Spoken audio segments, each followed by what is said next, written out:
you this year more than ever before.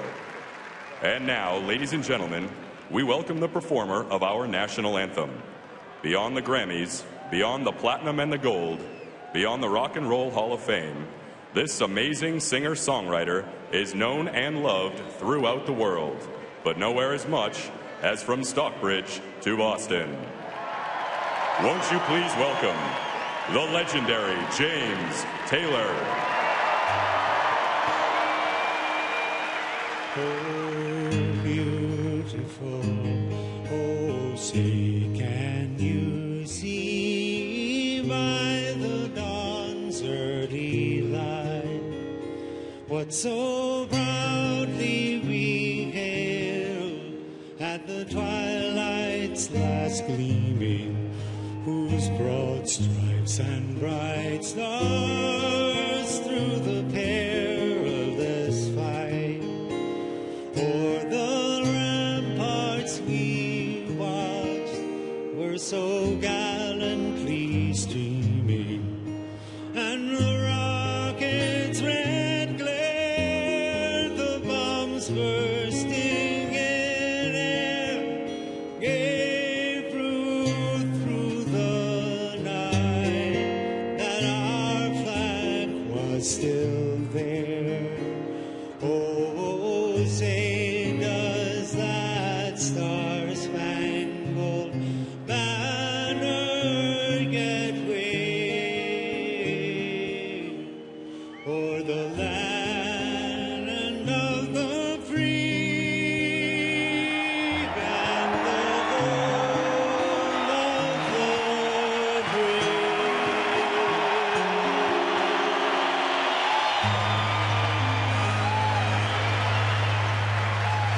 Boston's looking for its 10th consecutive World Series win. The Cardinals want to get back home tied at 1 after a quick break. Who America is rooting for next.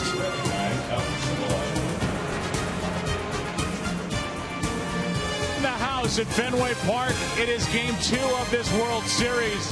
The St. Louis Cardinals and the Boston Red Sox. It is 44 degrees, a pleasant night here on the 24th of October. And now welcome inside the broadcast booth, everybody. I'm Joe Buck. Tim McCarver is coming right up. Well, let's talk about Game 1. The guys just did, but just to put a capper on it, you can talk about the sloppy game for the Cardinals, and it was, with 3 errors, the missed play off the mound. Forget that. It was the pitching of John Lester that shut down the Cardinals in Game 1. And so we focus, as we always do this time of year, on the pitching. And Tim McCarver, let's focus on the kid. Michael Wacha, 22 years old, has been absolutely phenomenal here down the stretch. Trying and succeeding, Michael Wacha, to shed that moniker of good young pitcher to a good pitcher. Let's take a look at some of the numbers of his last 4 starts. Now, that includes his last start of the season, and then 3-0 in the postseason. He beat Clayton Kershaw of the Dodgers twice in the NLCS, the MVP, and he did everything in such a short period of time. Yeah, I mean, he's just burst onto the scene, so he gets the ball tonight with his team down 1-0.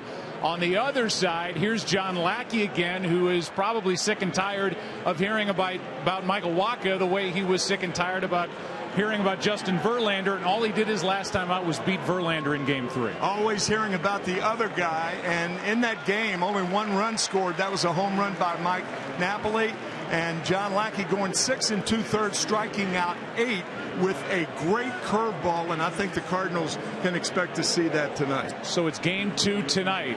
It is Boston's very own Dennis Leary ready to take us into the break and then baseball. What a World Series. We've got 2 iconic franchises, but let me tell you something. These 2 teams are as different as the cities they come from. You've got the Cardinals from St. Louis, a bunch of clean-cut, polite guys who do things the Cardinal way. They've got Yachty, Mr. Game 6. They've got the new Mr. Game 6, and pitching, lots of pitching. And then you got the Red Sox from Boston, a bunch of guys with crazy beards running all over the place. They've got grinders and guys sending monster shots over the wall. It's the guys your parents wanted you to date versus the guys they warned you about. It's the Cardinals versus the Red Sox. It's the World Series. Boston Fire, Boston Red Sox, Boston Strong. those guys, the Boston Red Sox. And there's John Lackey, who's getting set to go. The 35-year-old right-hander celebrated a birthday yesterday. Will he celebrate with his teammates here tonight after Game 2?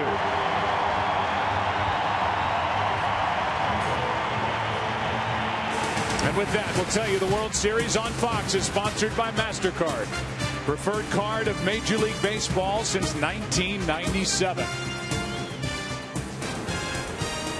Take a look at the numbers for John Lackey, a 10-game winner during the regular season, a guy who missed all of last year while rehabbing from Tommy John surgery. And there are the numbers this postseason. He won in the divisional round against Tampa Bay, and he won beating Justin Verlander in Game 3 in Detroit in the ALCS. A deceptive record because no run support this year. The team even kidded him about it.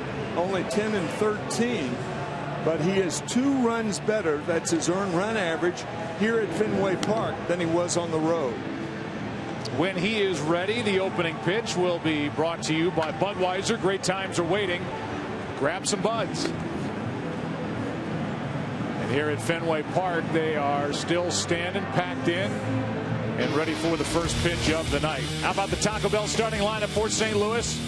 Brought to you by Taco Bell. Sometimes you got to live Moss. Matt Carpenter leads it off at second base. Carlos Beltran, even after banging into the wall last night, hurting his right rib cage, is in there batting second. Matt Holliday homered last night, the only Cardinal run. Matt Adams moves up to the cleanup spot against the right-hander Lackey. Then it's Yadier Molina, Alan Craig the DH, David Freese, John Jay is in center, and Daniel Descalso gets the start at short, batting ninth,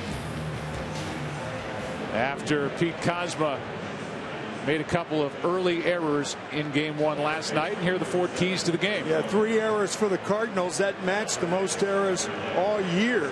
A comical single that bounced between Adam Wainwright and Yadier Molina, and then Carlos Martinez came in, crossed up Yadier Molina, a high wild pitch. It was a dreadful evening in Game 1 of the World Series for the Cardinals last night. Mike Matheny came in after the game, and he talked to his club. He didn't share with us exactly what was said, but the message was, that's not the way we, the St. Louis Cardinals, play, and let's not let tonight, being last night, filter into Game 2. And he said it was eerily reminiscent of 2004 when he was the catcher for the Cardinals, as Carpenter takes strike 1, and we're underway in Game 2. And he said, we thought we were world beaters, won 105 games, came in here, lost a deflating Game 1, and before you knew it, the season was over, and we were wondering what had just hit us.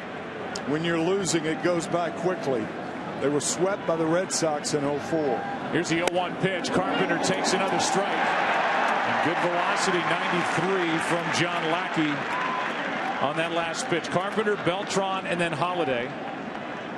Matt Carpenter led the National League in hits with 199. He hit 318. One of the best leadoff men in all of baseball. He checks on the shortstop, Drew, on one hop, gathers, throws, 1 out.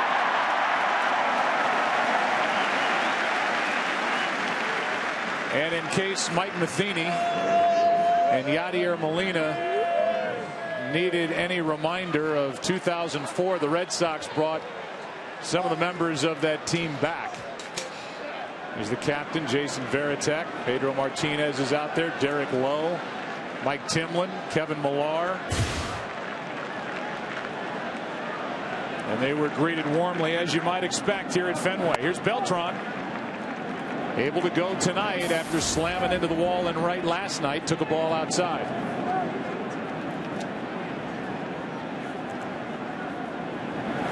And now another 2-0. I wouldn't say that Carlos Beltran has a flak jacket under that shirt, but he does look like he has a bit of padding, perhaps tape, under that shirt. Running into the right field fence last night, making the play on David Ortiz. Here it is if you haven't seen it.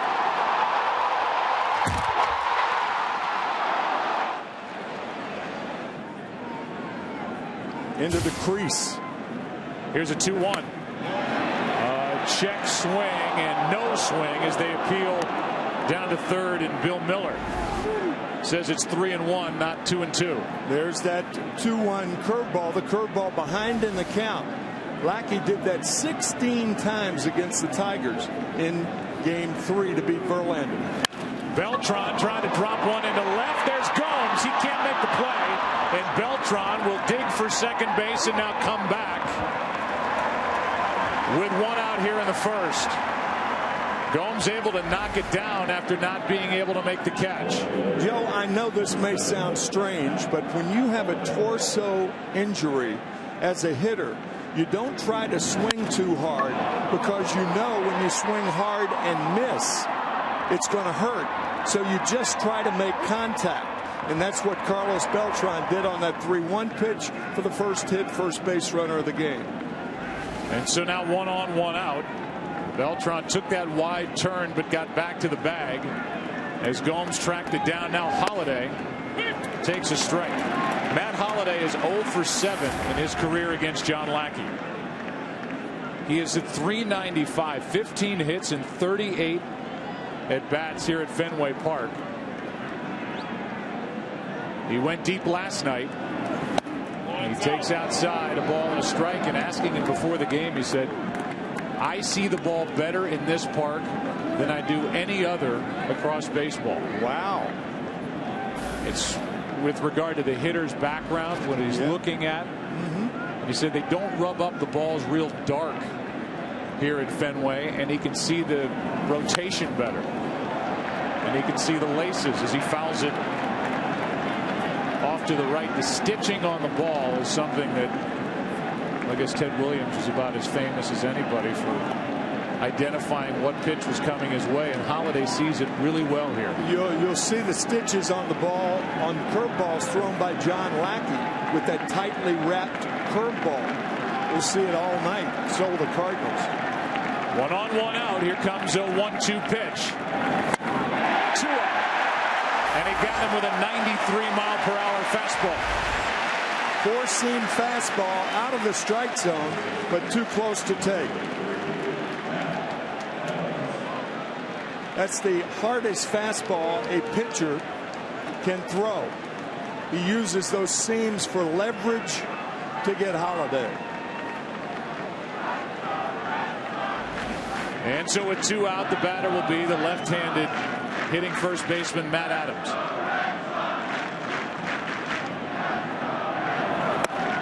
Strike 1. For coverage of this game in Spanish, we ask you to tune into Fox Deportes as we're underway here in game number 2. Adams hit .345 this season with runners on base. He's got Beltran at first, 2 out. And he hits one into left. Gomes is back, plenty of room. The top of the first is history. A hit, a man left. Red Sox coming up, leading this World Series 1-0, no score. Sox brought to you by Taco Bell. Sometimes you gotta live Moss. Jacoby Ellsbury leads it off in center. Shane Victorino batting second and right. Dustin Pedroia hits third. David Ortiz, the DH. Mike Napoli at first. Johnny Gomes in left. Jared Saltalamacchia does the catching. Stephen Drew hitting eighth, and Xander Bogaerts in the number 9 spot here in game 2. And that's the group to be faced by this 22-year-old in his 13th major league start, Michael Wacha. Look at that, a .43 earned run average, 21 innings in the postseason. And again, he was the MVP of the NLCS. And that first thing, there are just a lot of young pitchers in the game who are not as composed as young Michael Wacha. After only 12 major league starts, he has already developed that fastball changeup combination that is just devastating. The Red Sox lineup, obviously these guys haven't seen him. Right. And so seeing Wacha for the first time with the downward plane that he has with that changeup, he is awfully tough on hitters who have never seen him. And fastball. He'll throw it out of the center. That's the reason that a changeup is effective is you throw it out of the same arm slot and you don't give it away. He throws the curveball about 3 to 5% of the time, but it's just a show me curve. Ellsbury digging his way in. Hitless last night, and he takes a ball.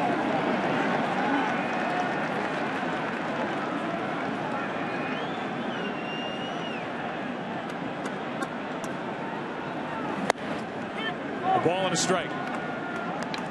Michael Wacha was the 19th overall pick in 2012, and he was the compensation pick the Cardinals got when Albert Pujols signed with the Angels. That's in on the hands, fouled back and out of play. The Cardinals took the money that they were planning on at one point giving Albert Pujols and spread it around, including bringing Carlos Beltran into St. Louis on a 2-year deal. It's as important who you don't sign as who you sign. Here's a 1-2. Little pop up on the infield for David Freese. 1 out. A little more on Michael Wacha, who pitched at Texas A&M. He's big. He's 6'6", 210. Grew up in Texarkana, Texas. Third rookie all time to be named LCS MVP. And one of 2 players in this World Series from Texarkana, Texas. The other, Will Middlebrooks, who starts game 2 on the bench for the Red Sox. Will Middlebrooks was a pitcher in high school, and Michael Wacha said he didn't like facing him. And Will Middlebrooks told us the other day he hated pitching, and that's why he moved to third. Victorino took a strike over the inside corner. And now a ball that sinks down and in. 95 from Wacha. Victorino last night was 0 for 4. Did reach once on an error. He chases that fastball up and away, strike 2. So one thing about the Red Sox hitters, they'll try to lay off the high fastball. Ellsbury couldn't. Victorino hasn't. Here's a 1-2 from Wacha. That's out of play right side. Home plate umpire tonight is Mark Wegner. He's joined by Dana DeMuth at first base, Paul Emmel at second, Bill Miller at third, Jim Joyce in left, and the crew chief is John Hirschbeck down the right field line. Here's a 1-2. 2-2.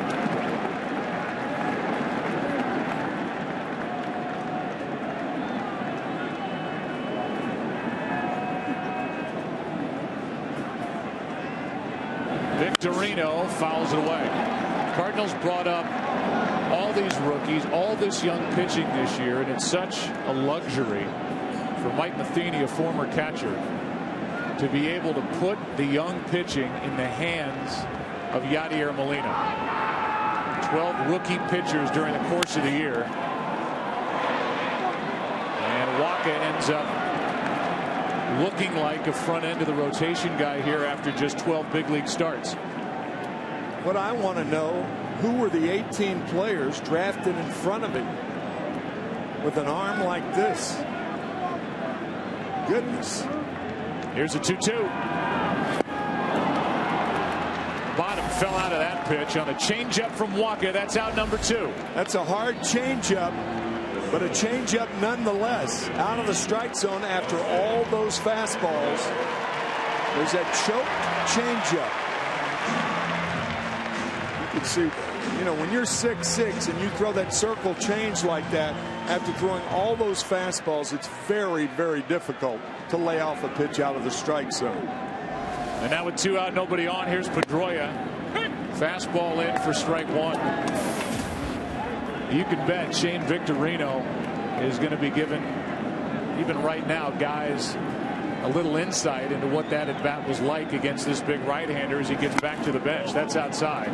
You can hear the glove pop, and I can look at you, Tim, spending 55 years around this game, and this is your first look at this right-hander. What do you think? I think what you think I think. counts 1-2 on Pedroia. I should say, working with you for 18 years, I think what you know, I think. That's right. He's special. Regardless of what happens tonight, this is thrilling to watch this young man pitch. He learned at Texas A&M just to get it and throw it. He doesn't spend any time on the mound. They have a pitch clock that he adhered to, and it's really worked to his advantage. You see so many guys that just walk around the mound, kill time, defense back on its heels, not walking. Strikeout ends the inning. And the Red Sox know already their hands are full here tonight. Lackey was good. Waka was good. After one in Game 2, no score. America. You can use hashtag #TroopThanks to share your expression of gratitude to our troops. Bank of America will donate $1 up to $1 million to Wounded Warrior Project and welcome back veterans on your behalf. Into the second, no score. Cardinals got a hit from Beltran. Stranded him, and so it's Molina, Craig, and Freese against John Lackey.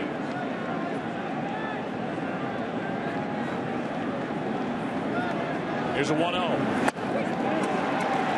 Lackey was a second-round pick by the Angels in '99. He was a 19-game winner in 2007. Signed by the Red Sox for 2010.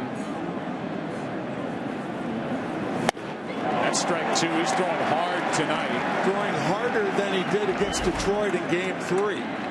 Hasn't featured the curveball yet as much. That is a dead red fastball right there. Here's a 1-2. In his first year, Lackey here with the Red Sox went 14-11. That disappointing collapse in 2011. He was just a .500 pitcher, and last year didn't pitch. Recovering from Tommy John surgery. He has benefited from the return of John Farrell and his pitching coach Juan Nieves. Here's one into right that is down for a base hit.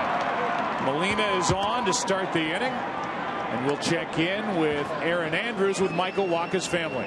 Joe, thanks so much. I'm here with Karen, Tom, Britt. Good seats here at Fenway, by the way. You know, there's been conversation about how composed your son is at 22. Last year pitching at Texas A&M, now pitching at Fenway Park in the World Series. Where does he get that composure from? From his dad.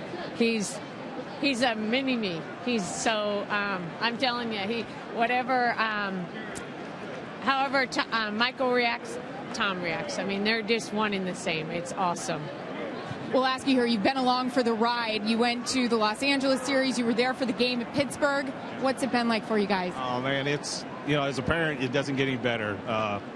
Sitting in some of those parks and watching your son play, certainly in Pittsburgh, tough series there, getting a win, and then being able to get 2 great wins in front of the fans at St. Louis was just outstanding. You have a very superstitious family. Britt was telling me. What's the superstition that you do on game day, guys? It just varies.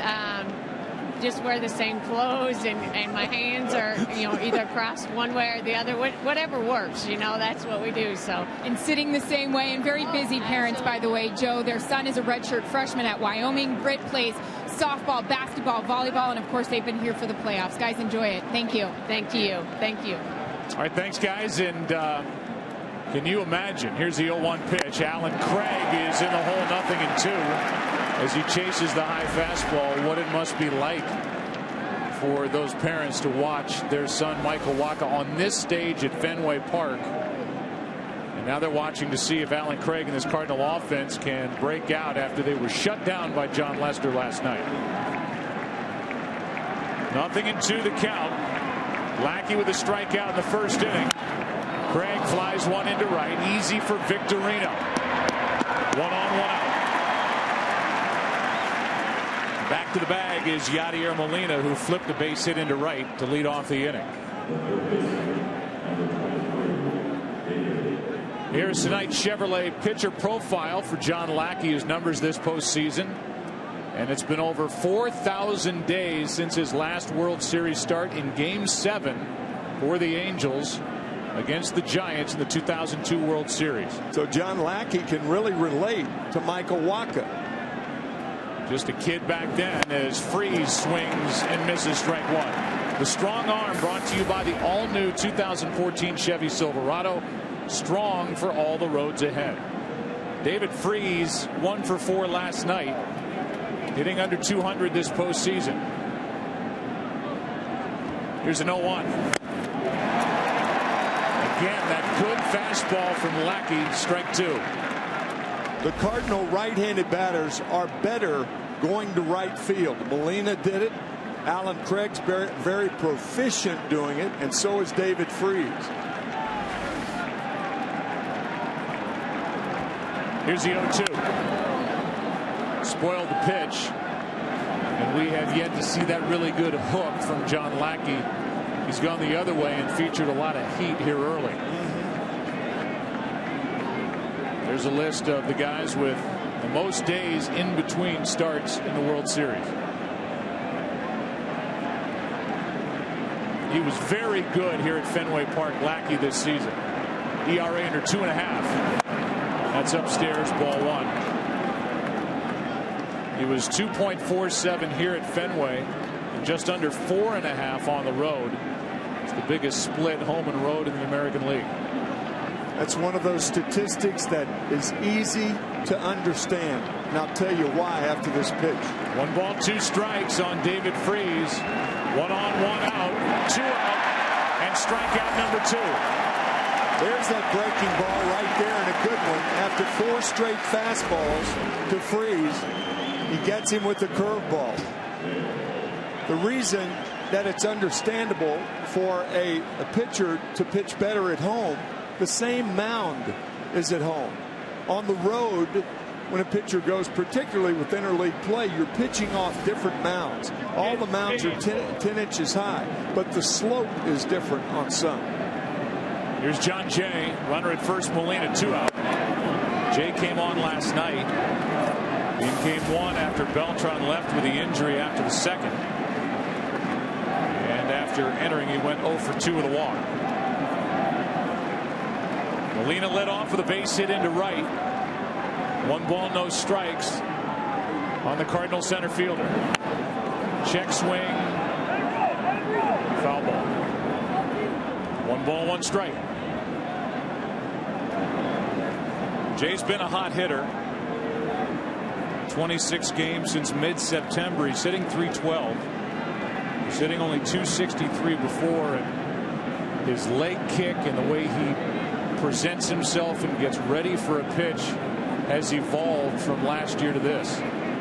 Not as dramatic as it was last year. He's holding his hands lower. To the right side for Pedroia. Backs up, gets the out. A leadoff hit. Lackey pitches around it after 1.5 at Fenway. No score. You're used to seeing that, as Tim said. So far this postseason, 3-0, 1 run allowed in 21 innings pitched. He matched up against Clayton Kershaw twice in the NLCS and beat him, was the MVP.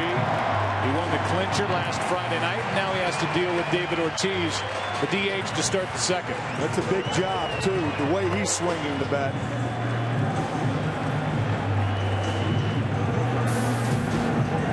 There are the numbers this postseason for Ortiz last night. He did his thing. He hit his career 16th home run during postseason play. He was 2 for 3, drove home 3.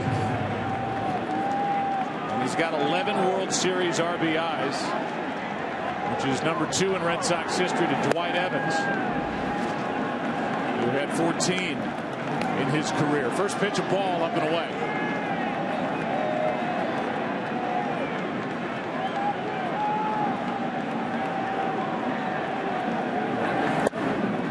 The arc of the career of David Ortiz is interesting, because when he started here in 2003, the first 2 months of the season, he was sharing time at first base.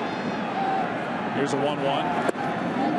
He became a postseason star, and it built toward 2010 when, after about a month of the season, people wondered if he was finished. The same the next year, and he has been able to resurrect his average and his power numbers in 2010 and 2011. He had a big year this year.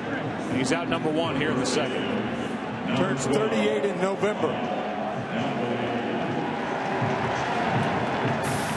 Brook is bad on that ground out. Mike Napoli is digging his way in. Ken Rosenthal is with us. Kenny, Tim asked the question back in the first inning, how did Michael Wacha fall to number 19? Who were the 18 guys that were drafted in front of him? What's the reason he went 19th? Well, Joe, I asked 2 general managers that very question today, and they both mentioned something that Tim talked about earlier. Michael Wacha's lack of a breaking ball. He didn't have one in college, really. Doesn't throw it much even now.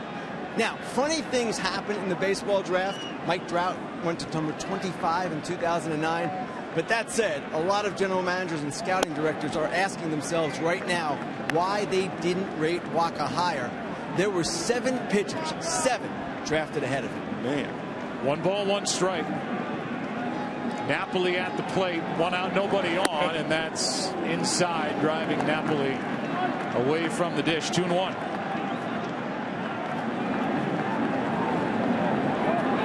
See those numbers in his World Series career against the Cardinals. 2011 had 10 RBIs last night. 3 more. That's down. And the count 3-1.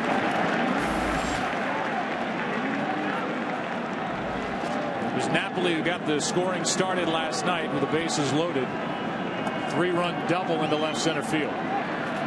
Count in his favor. 3-1 pitch is over but low. A 1-out walk. And the Red Sox have their first base runner of game 2. The World Series on Fox is sponsored by Budweiser, the official beer of Major League Baseball. Great times are waiting. Grab some buds.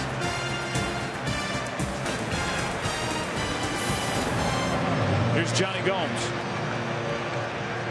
The numbers aren't big. Just 5 for 28 this postseason, but the record is 7-0 are the Red Sox when he makes a start this postseason.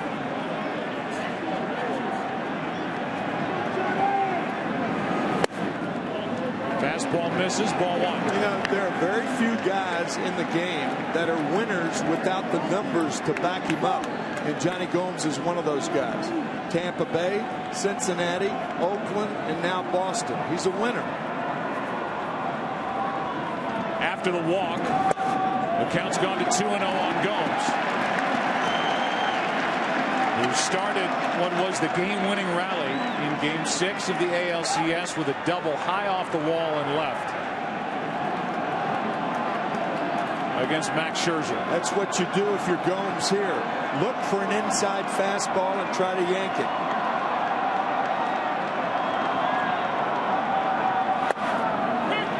Inside fastball, Gomes let it go, and it's called strike 1.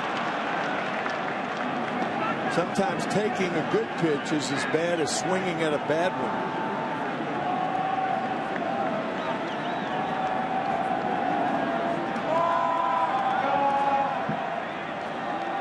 A Wacha chant.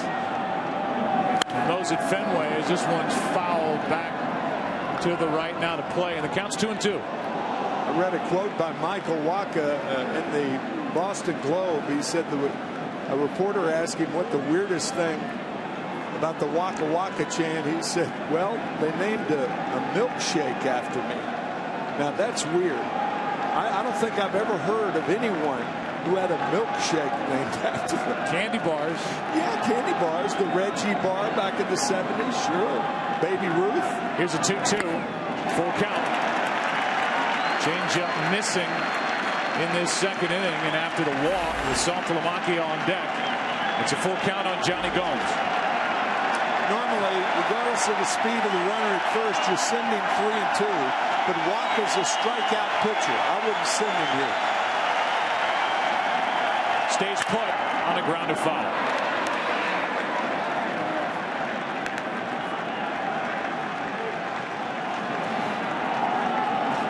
Postseason numbers aren't great for Gomes, but the overall numbers since the end of August are.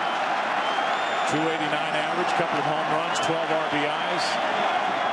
Waiting for another 3-2. Same result.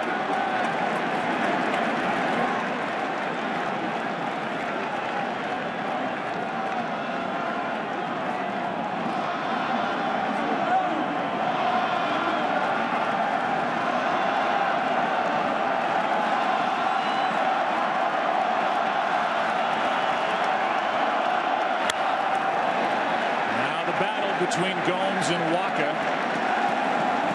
This will be the 9th pitch of the at-bat coming. The Cardinals got 50 regular season wins by pitchers 25 years old or younger, the most in Major League Baseball. Waka's a part of that. He won just 4 during the regular season, was 4-1. Here's a 3-2 again, and a pop-up. Shallow center field. John Jay is there. 2 out. The batter will be Saltalamacchia. Again, the quest for the Red Sox is to try to make Waka get the fastball down so they can lift it.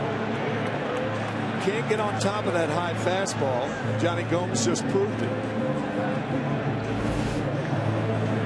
Right around the letters.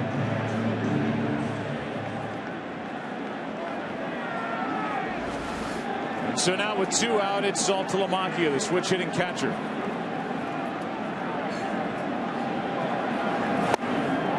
Fastball swung on and missed. Talking about Waka, Mike Matheny told us before the game, I wanted him coming out of spring training. He was dominant in spring training. But it was the front office and John Mozeliak, the general manager, who wanted to slow things down. Here's the 0-1.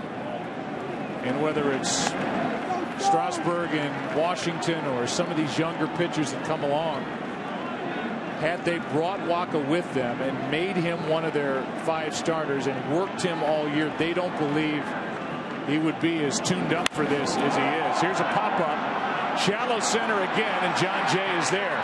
As it is, the 22-year-old has become a postseason star for the Cardinals. He's through 2, as are we. World Series Game 2 given to the Baseball Tomorrow Fund. It's a joint initiative of Major League Baseball and the Major League Baseball Players Association, designed to promote the growth of youth baseball and softball by awarding grants for quality playing fields, equipment, and uniforms. Rob Manfred and Tony Clark are in the video prior to tonight's game as Descalso takes a strike. Jaden Howard, Kate McGrath from the Boys and Girls Clubs of Dorchester. Learn more at baseballtomorrowfund.com on Facebook and Twitter. Here is Descalso taking a ball just inside. Daniel gets the start tonight, batting in the number 9 spot, replacing Cosma at short. Late on that swing on the 91-mile-an-hour fastball, and the count 1-2. John Lackey looks sharper than he did in Detroit, if that's possible. Shutting out the Tigers in 6 2/3, walking no one, striking out 8. The curveball fouled away, and the count's still 1-2. Matt Carpenter will follow, and then Carlos Beltran. And both pitchers have brought their good stuff to the park tonight. Yes, they have.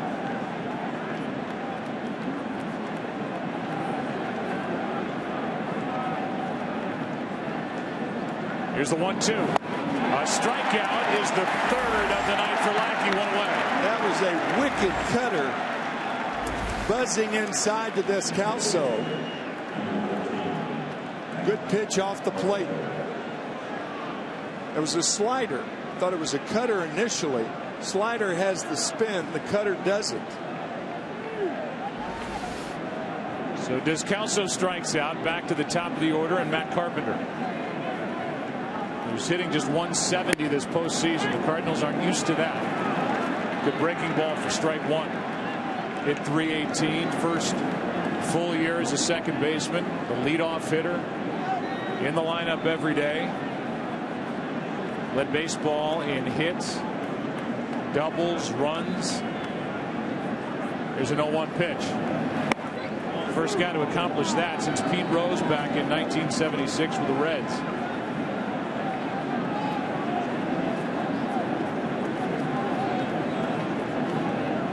And just the 4th player overall since 1900. That is on the corner.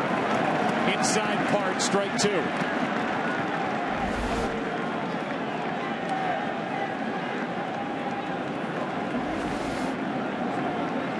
Lackey seems to be able to put it where he wants to tonight. Carpenter grounded out to short. His first time up. Here's a 1-2. That's foul. More about Matt Carpenter as he backs out of the batter's box. 6'3", 215 from Galveston, Texas. Talked about what he accomplished this year with the bat, and his favorite player growing up was Lance Berkman, one of the stars for the world champion Cardinals in 2011. Here's the 1-2, 2-2.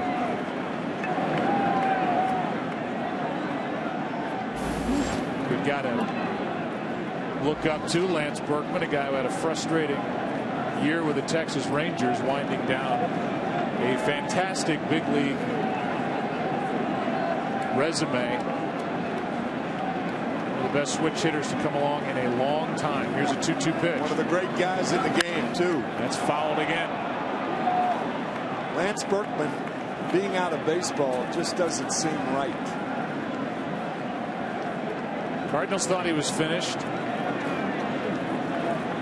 Ended up coming back, signing with Texas.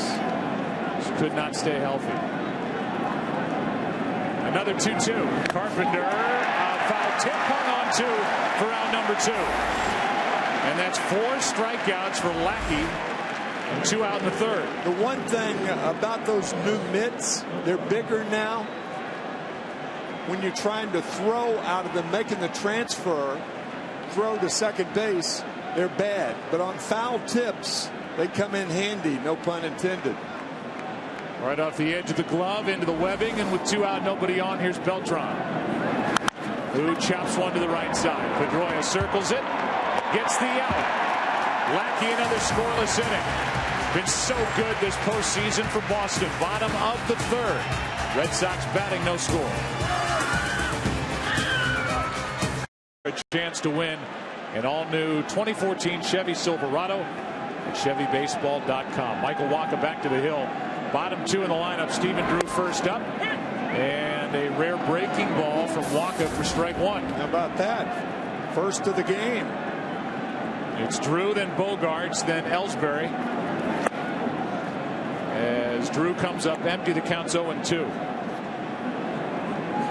Chris Carpenter, who is not available to pitch, but is very much a part of the Cardinals' success this year with what he's done with a lot of this young pitching, is on a headset in the Cardinal dugout. A strikeout and a 95-mile-per-hour fastball.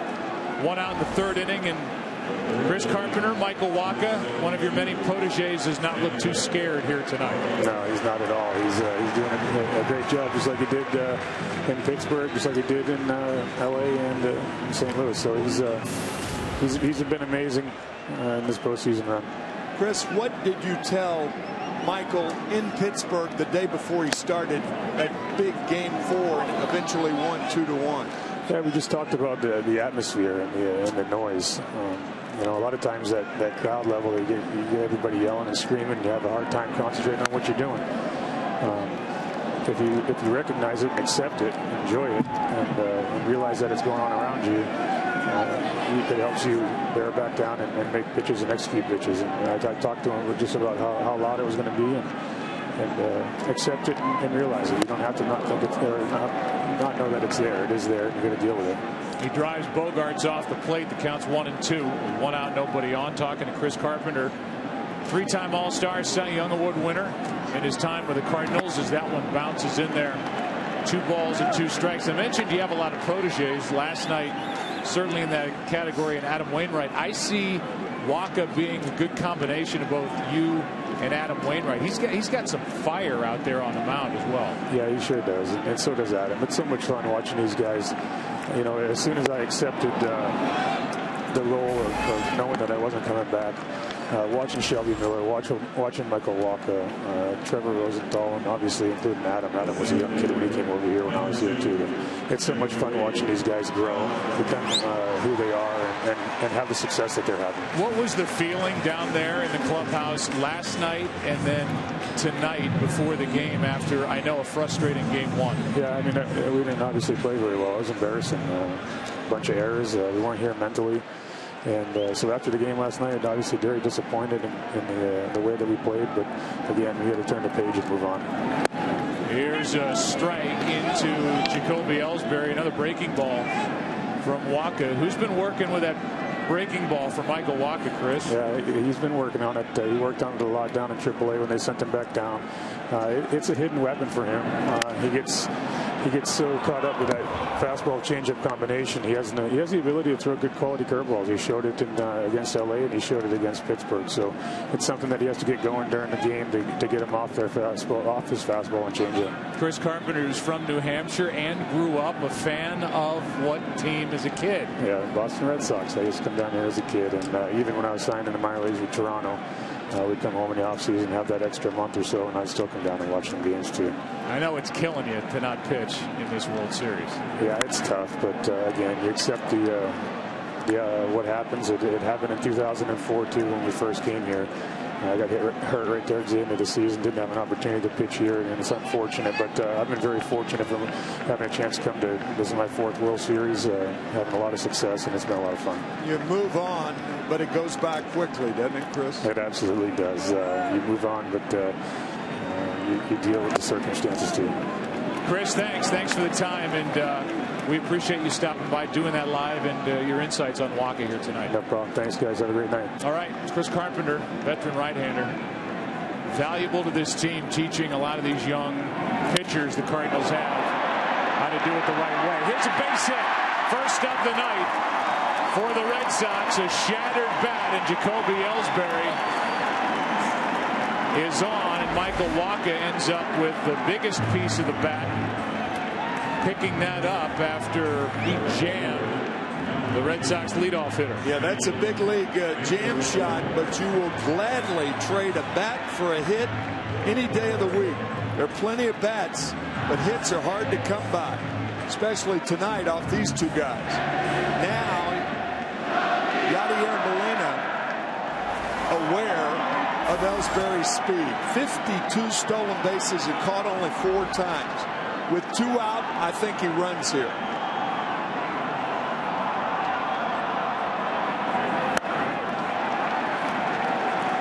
First pitch misses high, so it's that battle that we talked about last night that will continue throughout this series. The top 3 in the lineup for the Boston Red Sox really proficient at stealing bases. The guy behind the plate really proficient at cutting them down. That's in the air to center. Ellsbury never got a chance to run. That's Jay. And the inning is over. Red Sox have their first hit. We fly into the 4th inning of Game 2, no score. 17th on Fox. Even Beard's on the statues. Beard's on the Red Sox, and here they are up 1-0 in the World Series.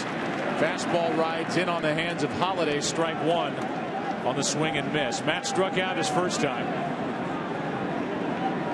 0 for 8 now against John Lackey. Number 3 hitter in the Cardinal lineup. He hits one into right center.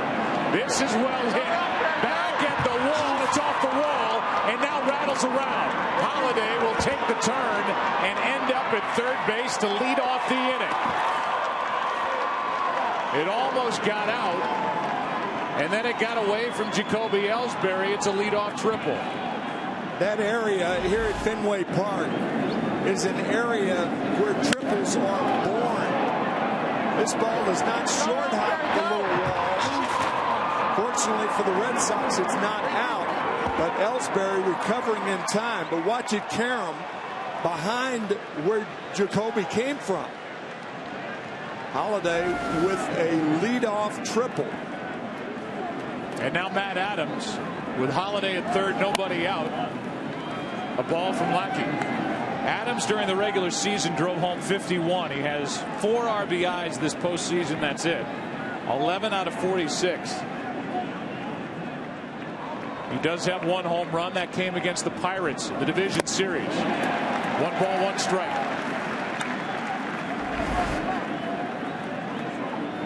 Good curveball from Lackey. Any ground ball except a ball hit to third, to Bogarts at third, Holiday will score.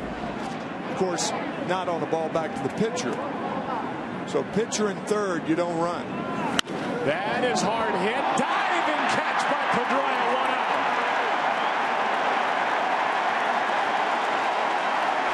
Saved a hit and a run. He's the most creative second baseman in the game. That jump into position and catching the ball about 6 inches off the ground. Infielders get ready for balls that are going to, they anticipate all balls hit to them. Pedroia has that unusual way of jumping into the position. He jumped in and snagged a line drive on that play. And now Yadier Molina, the infield creeps in. Yeah. With a runner at third, 1 out. Cardinals trying to get a lead from Michael Wacha. Leadoff triple, line drive out. Lackey brings it to Molina. Ball 1, down and away.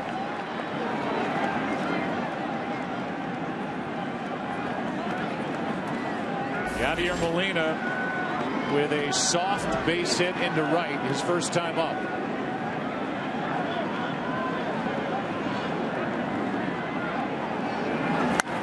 One ball, 1 strike. Dustin Pedroia jumping before going to his right and snaring the line drive. I mean, there's serious timing involved there, too. Unbelievable. Got to be a great athlete just to do that.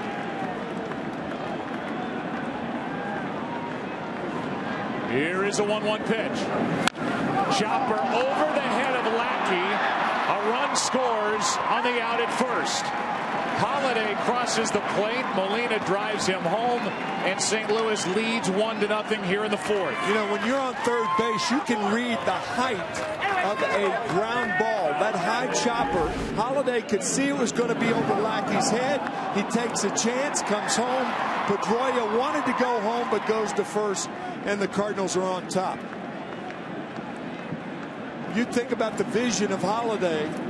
The infield's in, so you're not running, but use your own volition. Great jump, good play, and the Cardinals do it about as well as anybody. They're not fast, but they're an excellent base running team. Now 2 out, nobody on. The batter's Alan Craig, and that's strike 1. So the Cardinals take advantage of that leadoff triple by Matt Holliday. A ball that almost got out of here. And after the line drive out, Molina drives home just his 3rd run of the postseason.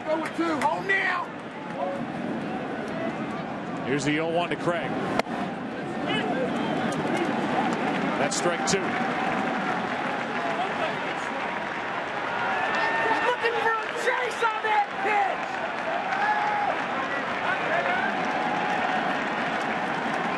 Crowd trying to climb back in it. 2 out, nobody on, and the 0-2 pitch to Alan Craig. Ball 1.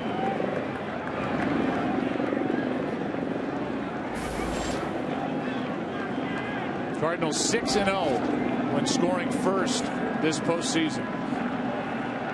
We've got a 1-0 lead for Michael Wacha. Second-year manager Mike Matheny.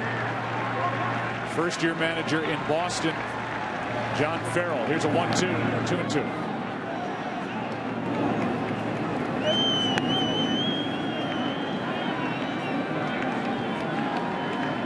Cardinals never led against the Red Sox in the 2004 World Series. They never led last night. They lead here in the 4th inning of Game 2, 1-0. Last night's starter, Adam Wainwright. Here's a 2-2 pitch to Craig. From 0-2 to 3-2.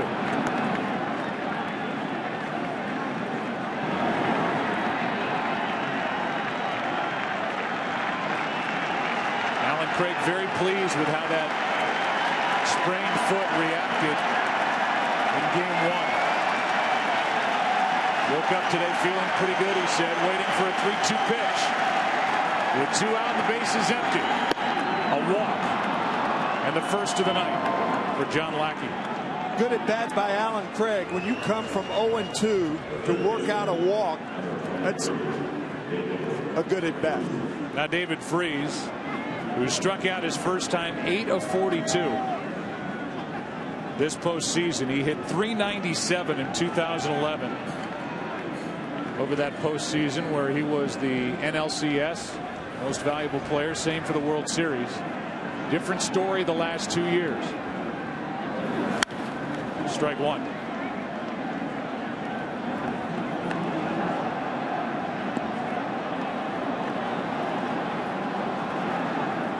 Last triple the Cardinals hit in the postseason before the triple by Holiday leading off this 4th inning was hit by David Freese. The game-tying 2-run triple with 2 strikes in the 9th inning of Game 6. Here's a ground ball up the middle. Drew to his left, has it, throws it, got the out. Good play by Stephen Drew in the inning. Matt Holliday started it with a triple. After the line drive out, Yadier Molina produces the run. Into the bottom of the 4th, Game 2, 1-0 St. Louis. 2-0. Waka back to the hill. Pedroia first up. Strike one. Pedroia struck out his first time. David Ortiz will follow, and then Mike Napoli against the 22-year-old. Here's an 0-1. You can see Dustin Pedroia always with his uniform dirty, sliding to his right to catch that line drive in the top half of this inning. Ooh, that curve got away from Waka. The count 2-1.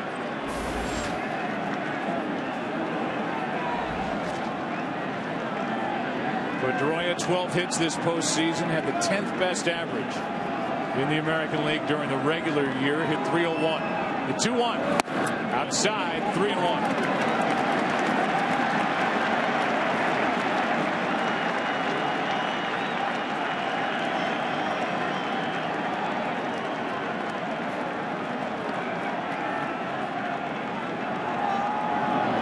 That's well hit into left, over the head of Holiday, bangs off the scoreboard, and Pedroia's got a double to start the inning.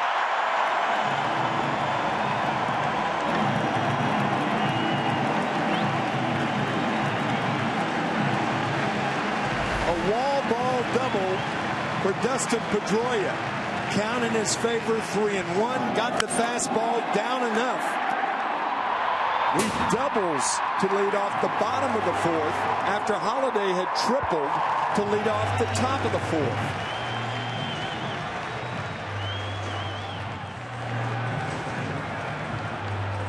Peavy's in the middle. That's Jake Peavy. He gets the ball in Game 3 on Saturday in St. Louis. Now it's David Ortiz who digs his way in. He grounded out to second his first time up. Third base runner of the night for Boston. Ortiz. Ball one.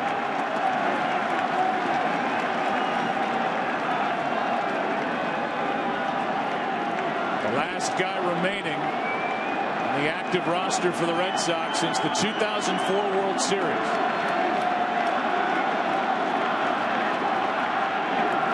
Inside again. 2-0.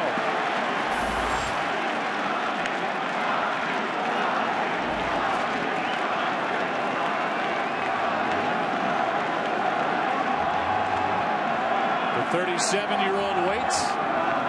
The 22-year-old brings it. 3-0.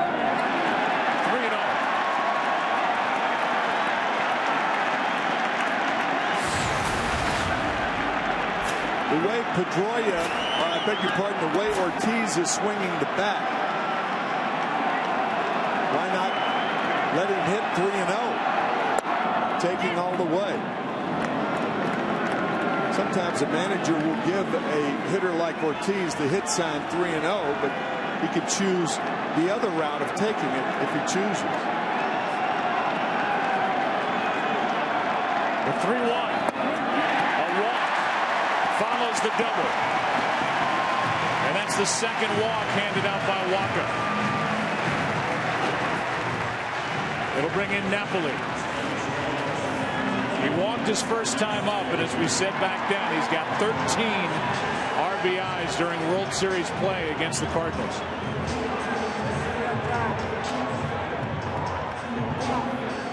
That's the top figure among active players. This is his 9th game against St. Louis in World Series play. Runners at first and second, nobody out. Strike one. Second time through the order. These guys have had an at bat now against Wacha. A double, a walk, the 0-1. Left side, Descalso out at second, out at first, a double play. And that sends Pedroia to third with 2 out. Carpenter, normally a third baseman. We talked about it last night. His footwork around second base. Nicely done. Avoiding Ortiz and getting in a position to make a good throw. Well turned. And again, it's Descalso at shortstop tonight after Cosma committed the 2 errors last night. Now it's Johnny Gomes trying to take advantage of the leadoff double by Pedroia to start this 4th. He's at third. 2 out. Ball 1. It was a 9-pitch at bat the last time these two hooked up. And eventually Gomes flying to shallow center. Looking for a 2-out RBI hit. Wacha gets the call on the count. 1 ball, 1 strike.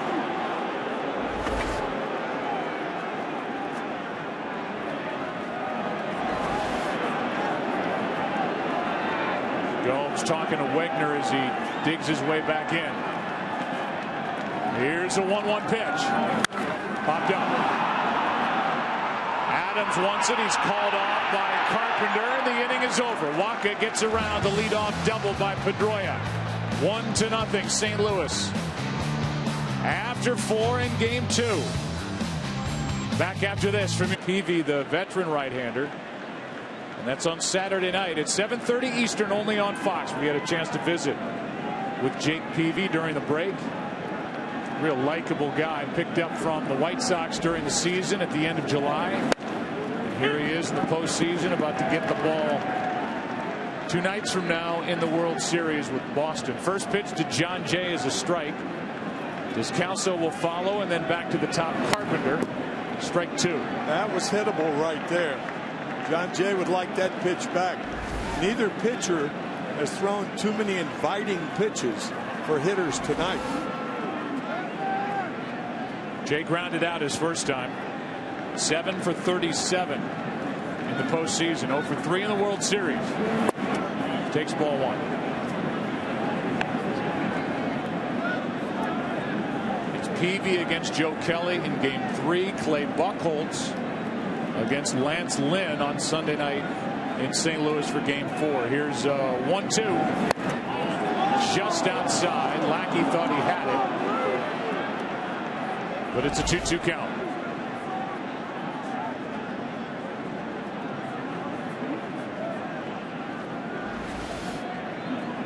John Jay leading off. 2-2 pitch is hit in the air to right center. That ball might drop. Ellsbury is there with a running catch, 1 away. And off to the interview we go with Jake Peavy, and he is going to get the ball 2 nights from tonight. Absolutely, it's a dream come true, you know, to start playing this game as a little boy and play for 12 years professionally at the highest level and never have this opportunity. It's something I'll cherish Saturday night, but it's about business and finding a way to win. Yeah, and you're no stranger to the Cardinals. You faced them plenty, even in the postseason when you were in San Diego as a young guy in the postseason. Yeah, it's true. I pitched a lot in my career in St. Louis. Always a fun time, great ballpark, great fans. It'll, I'm sure, be an electric atmosphere Saturday night, and something that I look forward to hopefully calming down and staying within myself and not giving the fans much to cheer about. Yeah, that's what I was going to ask you. Last question about, you said calm down, stay within yourself. Did you get a little out of sorts in that ALCS start in Detroit? No, I just had trouble making adjustments. I messed with my arm angle just a little bit here late in the season and had trouble just making some adjustments. But we got to work over the last few days, and we feel comfortable going into Saturday night. No reason we shouldn't execute pitches and be ready to go and find a way to win. Hey, thanks for the time and good luck on Saturday night. Thanks, guys. All right. Jake Peavy will oppose Joe Kelly in game 3. Count 0-2 on Descalso, and that's up the middle. No kick save, but there's Drew. Count him at first. Wow, what a good play on both ends. And Stephen Drew appreciates what Napoli did on the dig out of the dirt. Stephen Drew had the toughest of arm angles. John Lackey appreciates it. Watch the arm angle and what he has to do with his body to make the throw, and a pick by Napoli. That was really a nice play. So with 2 out, nobody on, it's Matt Carpenter who's 0 for 2. Cardinals still waiting for Carpenter to kick it into gear as he takes a strike over the outside corner.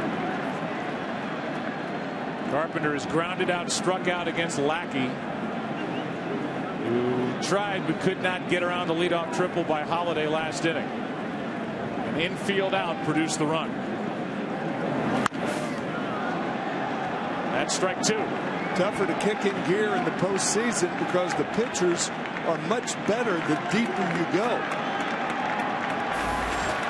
Bottom 3 will bat for the Red Sox in the bottom of this 5th. Saltalamacchia, Drew, and Bogarts.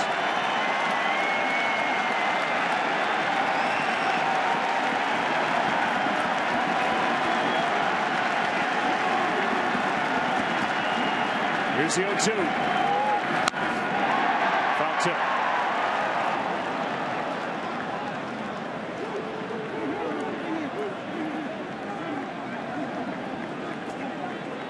Two Texans going at it tonight, Lackey and Waka. 35-year-old to 22-year-old, game 2 of the World Series. On a chilly, not cold night here at Fenway. The 0-2 again. Hard hit, Drew. He's been a machine out there. Spins around and gets the out. And we're halfway through game number 2.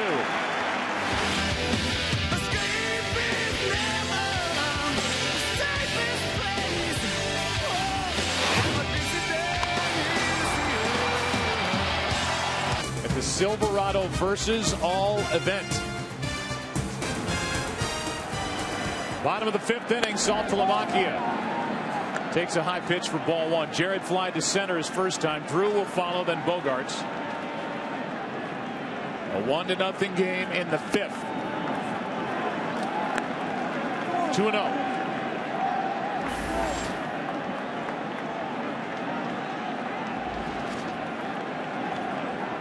The next from Waka. Down and away, 3-0.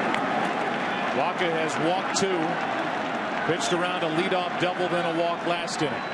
Got a double play ball off the bat of Napoli and a pop-up from Gomes. Here's a 3-0. 3-1. Saltalamacchia, a very good low ball hitter, so it would figure that Waka would be a tough pitcher for him to handle. He'll look for a ball down in the strike zone. Got it a little too low.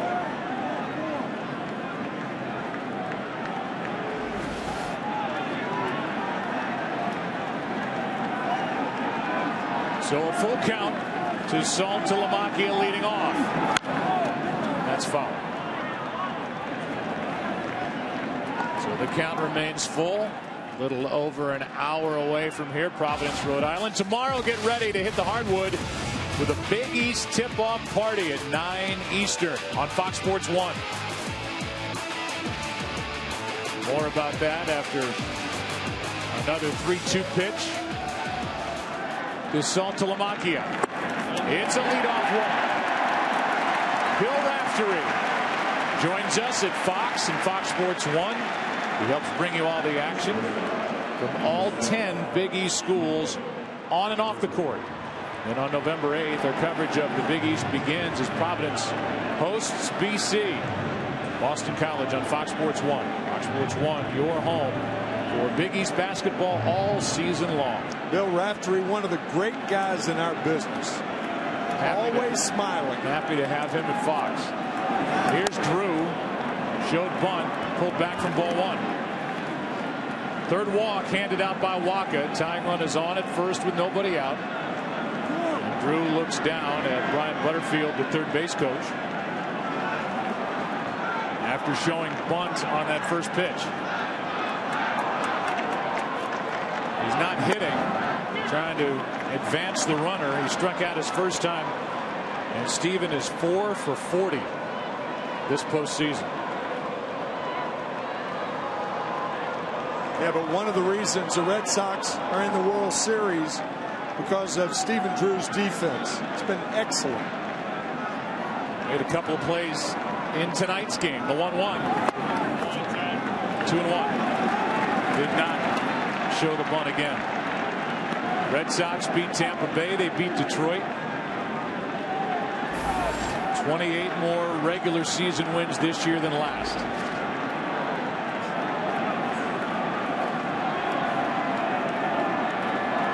Here comes a 2-1. In the air to left. Holiday stalks it and has out number 1. Back to first, also Lamacchia with Bogarts coming up. Number 72.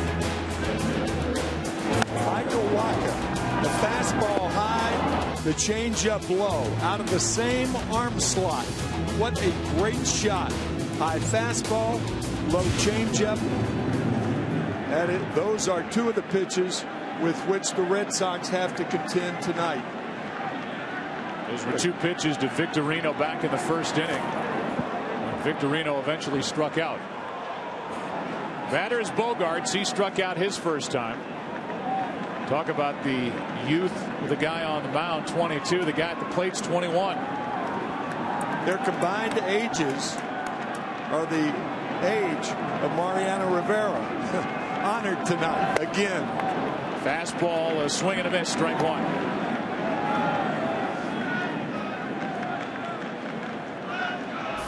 On deck is Ellsbury. A leadoff walk to Saltalamacchia. Drew fly to left. And the Red Sox kid waiting for a pitch on 0-1. Taken inside. 1-1. By the way, Mariano Rivera, 43, the same age as Cardinal manager Mike Matheny.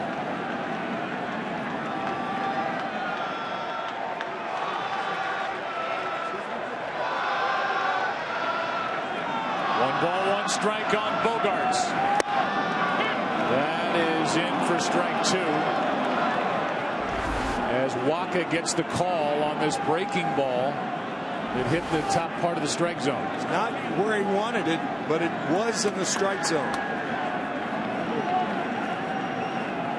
Runner at first, 1 out. And Bogarts out in front of that changeup. The foul ball toward the photographers. The count still 1-2. We ran into Xander in the Red Sox clubhouse before the game, and we asked him, many phone calls? He said, you can't believe it. From Aruba. Here's the 1-2. Back-to-back changeups. This one's taken for ball 2.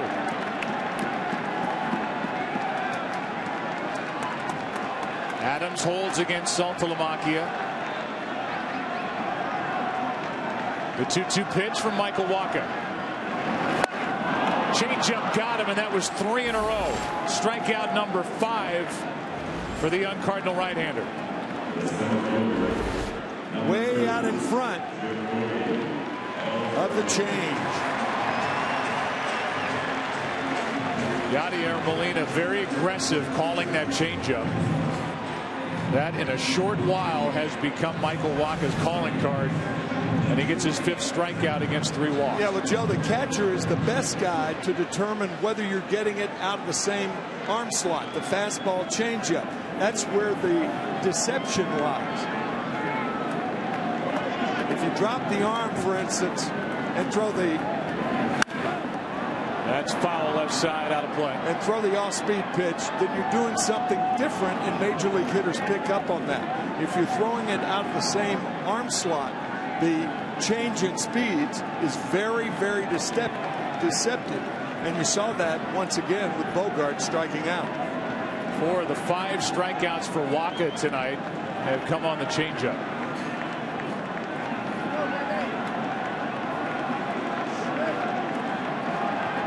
Here's the 0-1. Ellsbury takes inside on a fastball. 1 ball, 1 strike. Ellsbury during the regular season popped 9 home runs. He has not gone deep this postseason. 1 for 2 tonight. 1 for 5 in this series so far. Here's a 1-1. Popped up, got in on his hands. David Freese wants it. And that sends us into the 6th inning in game 2. And Michael Wacha so far has lived up to the billing. The 22-year-old carries with him back to the dugout. A 1-0 lead. Veterans. For nearly 20 years, Major League Baseball has partnered with Boys and Girls Clubs of America to provide kids with a world of opportunities. Each year, Boys and Girls Clubs provide more than 4 million kids with a chance to have a great future. Go to greatfutures.org to find out how you too can help. That was the great Frank Robinson with Rashawn Allen, the Boys and Girls Club's first ever Military Youth of the Year. Here's Beltran. 1 for 2. And he floats one into shallow right center. There's Ellsbury, 1 away. Give you our summary with 1 out here in the top of the 6th inning. It's been great pitching so far. Carlos Beltran did make the start. It was a game time decision. He's now 1 for 3. Matt Holliday with a leadoff triple in the 4th inning. He scored the only run. And then the 2 pitchers have been outstanding. Here is Holliday, who hit that triple and who is now 16 of 40 hitting here in this park. He sees it well, and we are seeing Michael Wacha pitch very well, and John Lackey's right there with him. It was predictable. We talked about it in the open. The young Michael Wacha and the 13-year-older John Lackey, they are right on the money tonight. A lot of lazy fly balls, some good play by Stephen Drew at shortstop, and the rest strikeouts. Well pitched game. Lackey has struck out 4. Wacha has struck out 5. Lackey got Beltran for the first out.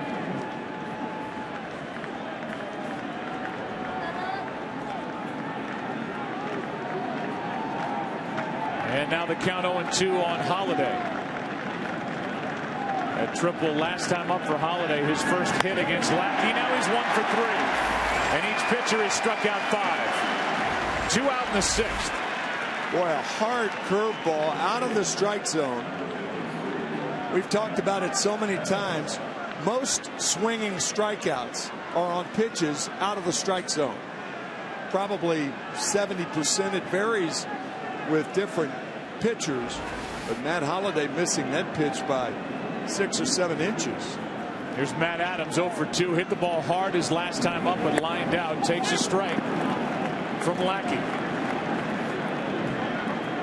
Adams flied to left his first time. Then he had Holliday at third, nobody out, and Dustin Pedroia with a diving catch on a line drive to his right. Robbed Matt Adams of his first World Series hit. Now Adams set up at 0-2. Adams in just 296 at-bats during the regular season hit 17 home runs. Another product of the Cardinal farm system. And this crowd is back in it. Watching the 0-2. Curveball away. And Adams grounds it left side, a base hit. Off the glove of Xander Bogaerts and into left, and Matt Adams is 1 for 3 tonight. That was a situation of John Lackey shaking twice. He shook the fastball off away. He shook the slider off inside. He threw the curveball, hung it, and Adams had a base hit. 2 shakeoffs, the third pitch, a base hit to left for Adams. And he's on with 2 out, and Yadier Molina coming up.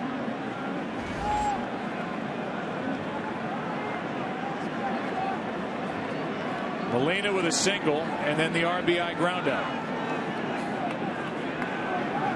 He hit 12 home runs during the regular season. Has 1 so far this postseason. Right side, right at Pedroia. Shifts a bit to his left, and the easy out at first. to end the top of the 6th inning. Lackey pitching well. Waka back to work.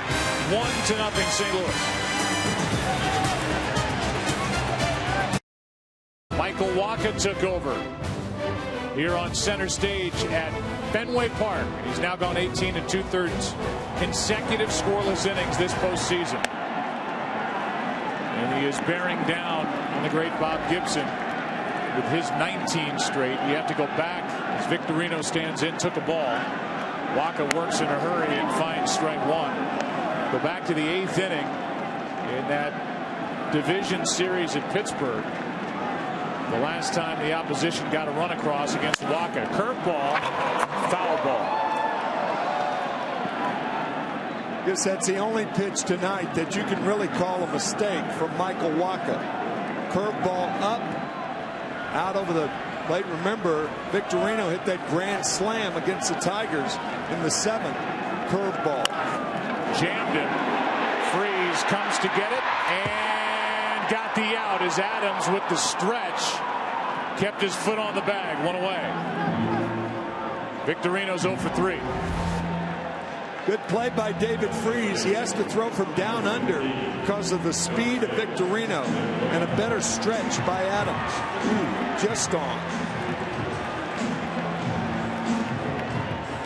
Just with the toes on the corner of the bag, and then with Dana DeMuth looking at it, I mean, he was right there peeking at the foot as much as the catch of the throw from Freeze. Out is the call, one away. Here's Pedroia with a leadoff double in the 4th inning. He was stranded. David Ortiz drew a walk. Napoli bounced into a double play. The 0-1. The fastball too from Waka is at varying velocities. It's never the same. It's not 93, 94. Sometimes it's 91, 90. Yeah, it's the height of it that makes it so tough, not necessarily the speed. Count 2-1.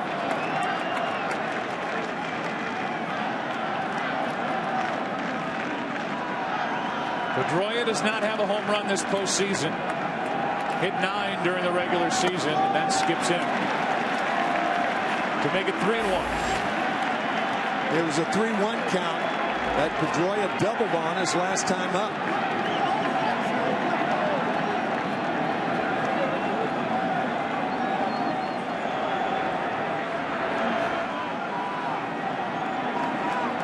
The 3-1 pitch is high at 1-1.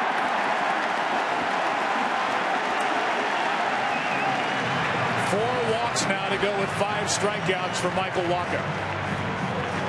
And the batter will be David Ortiz.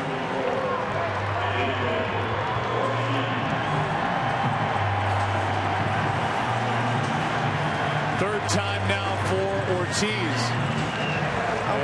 Seth Maness gets loose. Excuse me, Joe. I wonder if Ortiz and Molina, that's the second time they've talked when Ortiz was up. I wonder if Molina is asking him about a backswing that hit Molina in the helmet last night. Ortiz jumped on a first pitch fastball last night against Segrist, and there's those two talking prior to this at bat. Well, the big DH. Ball 1 up and in.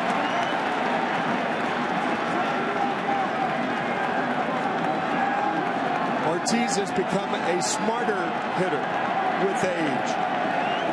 He used to have a lot of trouble with that pitch up and in. He takes it now. Here's a 1-0. Ortiz rips it foul down the right side. Boy, he's locked in. Dangerous hitter right now.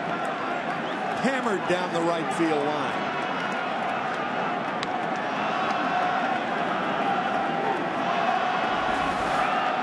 One ball, one strike. Runner at first, 1 out. Outside, 2-1.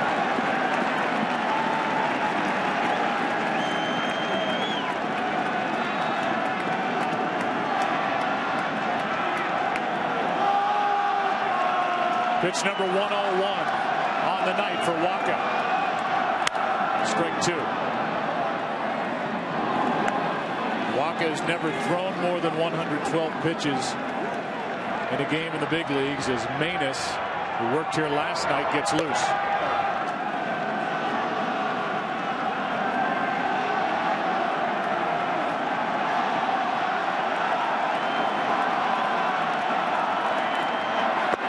Full count.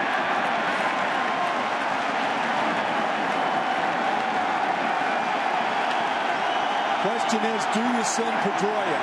I think you do, since Ortiz is so locked in. He has not swung through too many pitches in the postseason. There he goes. And a high fly ball to left. At the wall. It's gone. Red Sox lead it 2-1.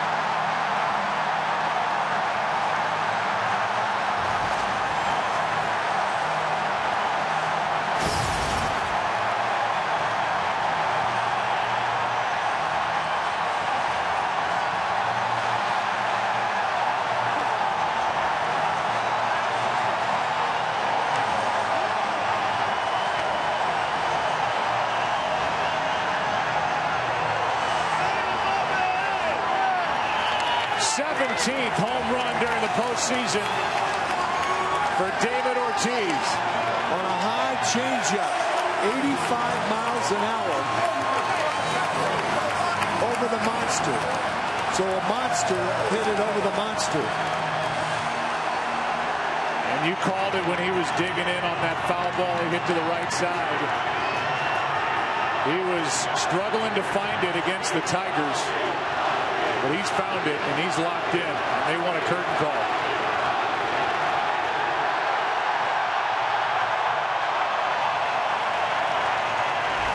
Two to 1 game.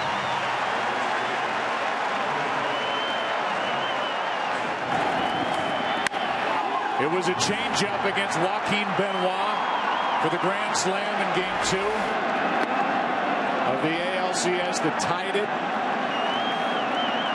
The 8th inning.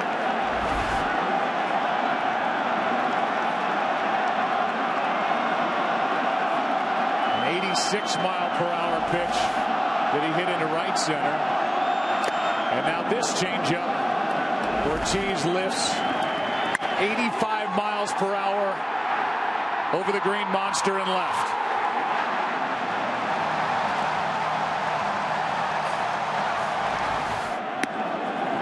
Napoli now with a count 2-1.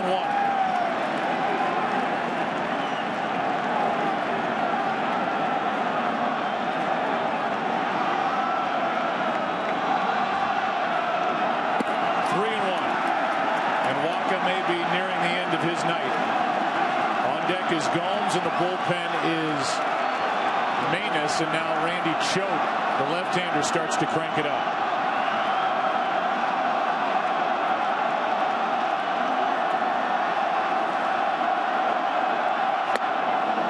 Change up makes it a full count.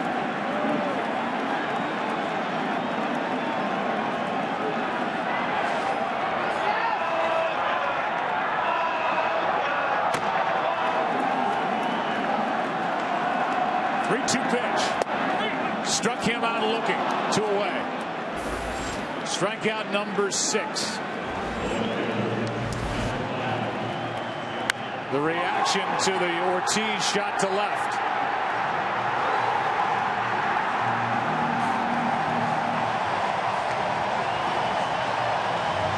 The guys who caught the ball, the seats over the monster and left. And then David Ortiz being greeted by Dustin Pedroia at the plate. As ball 1 rides up and in to Johnny Gomes. That's happened a lot this year. Dustin Pedroia greeting David Ortiz at home plate. How about that souvenir for that kid? Never forget it.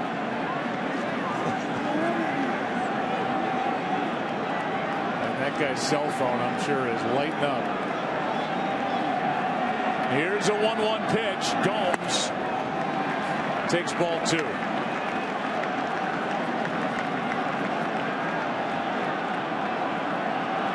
Gomes tonight 0 for 2. Fly to center, popped up to second. 2 balls, 2 strikes. This good pitching matchup, as it turned out, Lackey and Waka. And it's the veteran on top of the rookie now, 2-1 in the 6th. Hard hit, Freeze flags it down and gets the out. And let's go to the 7th inning of game 2. The big swing so far tonight.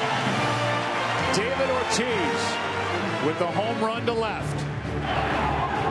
And with that, Boston leading St. Louis 2-1. Back after this from your local Fox station.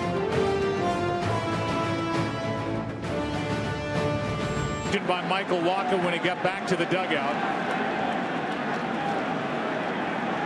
Walks a big part of his night. He walked 4 as Alan Craig, with the Red Sox up 2-1, leads off the 7th inning and fouls the first one back, strike 1. It was a walk that preceded the home run hit by David Ortiz.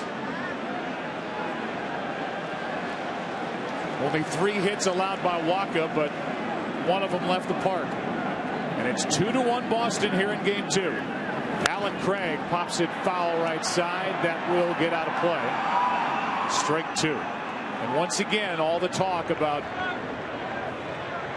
the counterpart to Lackey on the mound. It was Verlander in the ALCS. Tonight it was the rookie phenom Waka. And Lackey has gone about his business. He got the win in game 3 in Detroit in the ALCS. And he leads here 2-1 in the 7th. He is a gritty, tough competitor. Always has been.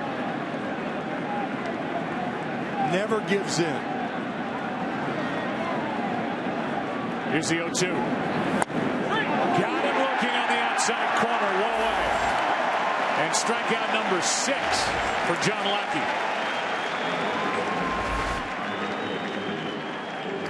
A lot of hitters on an 0-2 count. They look for a pitcher to waste a pitch. Lackey made a perfect pitch. Over 100 pitches on the night was Waka. Lackey is only at 83. Here's Freeze. Ball 1. Freeze tonight has struck out, grounded out. You saw Breslow getting loose for the Red Sox out in their pen, and they've got 3 guys out there. Breslow, the lefty, and the 2 right-handers, Tazawa and Uehara, who have been fantastic in the postseason. 1-0. 2-0. Thinking about odds, if you're going to put either your first or third baseman on the line, I think with David Freese, his propensity to hit the ball the other way, I think you put Napoli on the line and not the third baseman Bogarts. I think Freese, the opportunity to hit the ball to right field greater than left. That one fouled off to the right, 2-1. You don't see managers guarding the line nearly as much now as you did in the past as Randy Choate continues to throw. Saltalamacchia, Stephen Drew, and Xander Bogaerts, the scheduled hitters for John Farrell and the Red Sox in the bottom of this 7th. Here's a 2-1. On the outside corner, 2-2. Right on the money with the slider.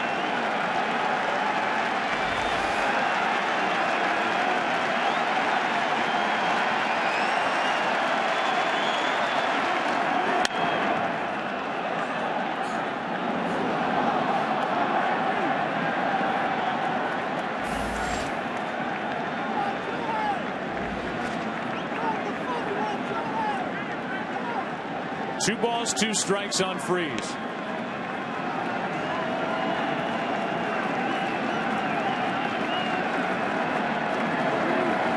Outside, a full count.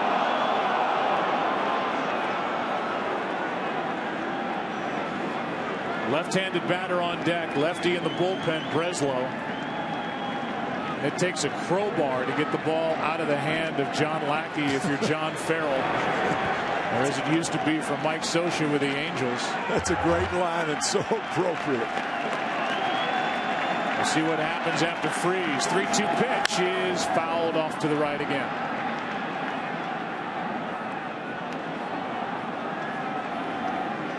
Lackey's pitching Freeze away. Freeze is fouling balls off to the right.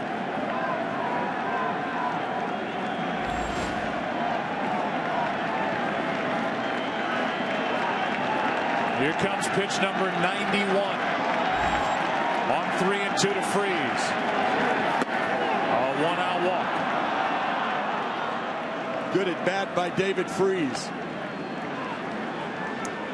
And now with Jay coming up. Farrell stays in the dugout for the moment. That is the second walk to go with 6 strikeouts. The Cardinals have a run on just 4 hits.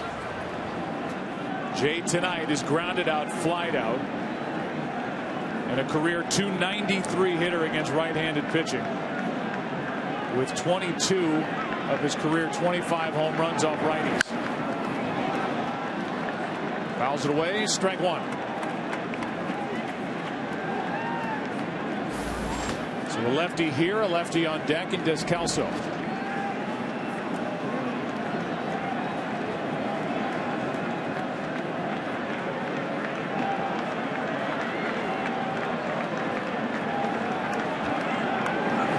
Late swing and a foul back by Jay, strike 2.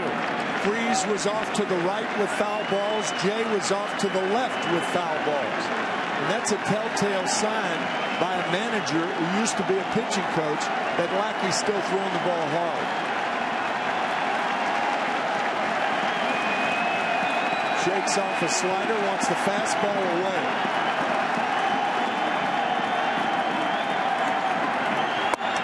Up and away.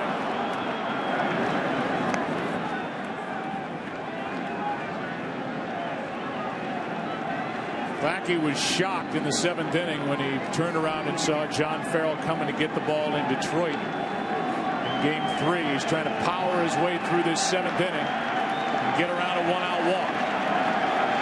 That's into right field, a base hit.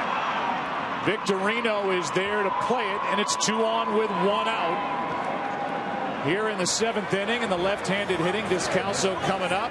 And out comes John Farrell. I think you've got to make the move right now, and John Farrell is. He's going to go to Breslow, and this crowd will let John Lackey hear their appreciation for his work in Game 2 here tonight.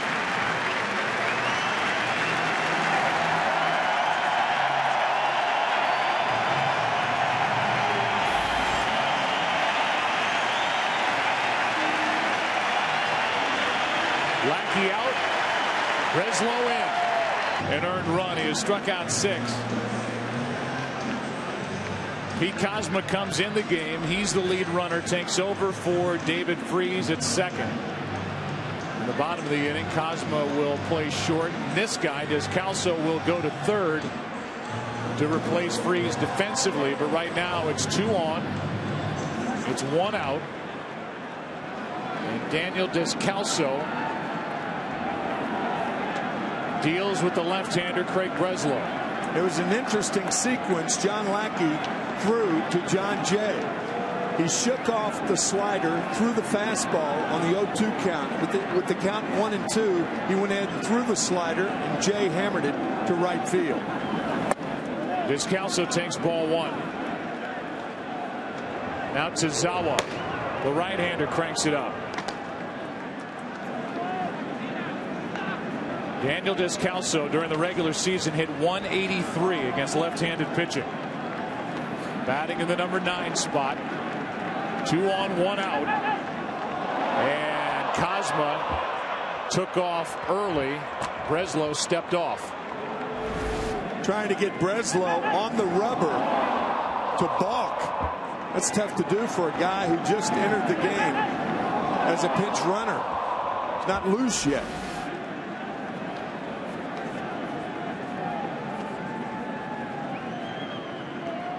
Two on, 1 out. Descalso takes a strike.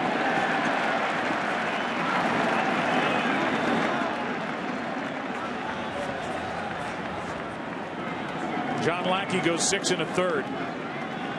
He's allowed to run on 5 hits, walked 2, struck out 6.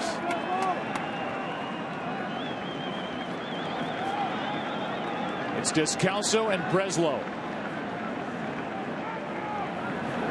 That bounces in, and Saltalamacchia a good job to keep in front of him. Boy, that was an excellent play by Saltalamacchia. Called salty by his teammates.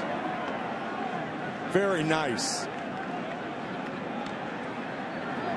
So big in a 1-run game with runners at first and second and 1 out. Now the count's 2-1, and out to talk to Breslow is Saltalamacchia. Well, you think about what would happen if that ball got by him. Then you have runners on at second, third, 1 out. You may play your infield a little differently. Maybe not in, but you'd play them halfway. All sorts of bad things would have happened for the Red Sox.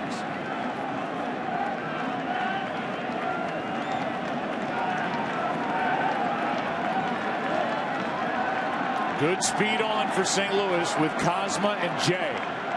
1 out. And Breslow's bothered by Kozma back at second base.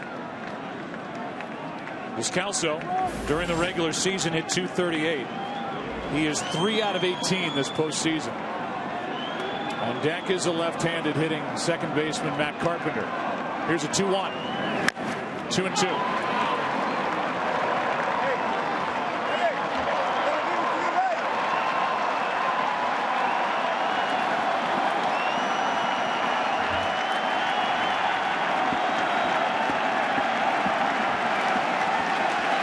Cardinals led 1-0 into the bottom of the last inning. David Ortiz, the DH, with a 2-run home run to left. 2-1 Boston. Now 2 on 1 out for the Cardinals in the 7th.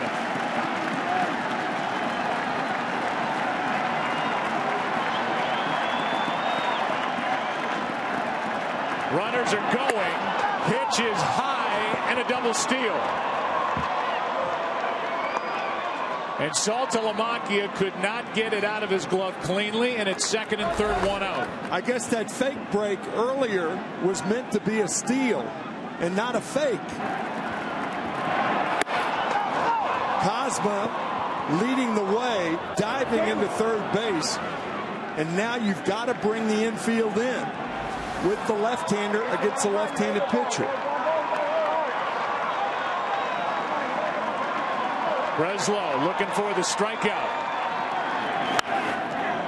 A foul back here. And the count's still full. So the double steal, the Cardinals aggressive down in the game, down in the series. And the 2 advance without a throw. That's what led to the stolen base of third base. Kozma thought he had a good jump. He stopped, went back, stole it 3 pitches later.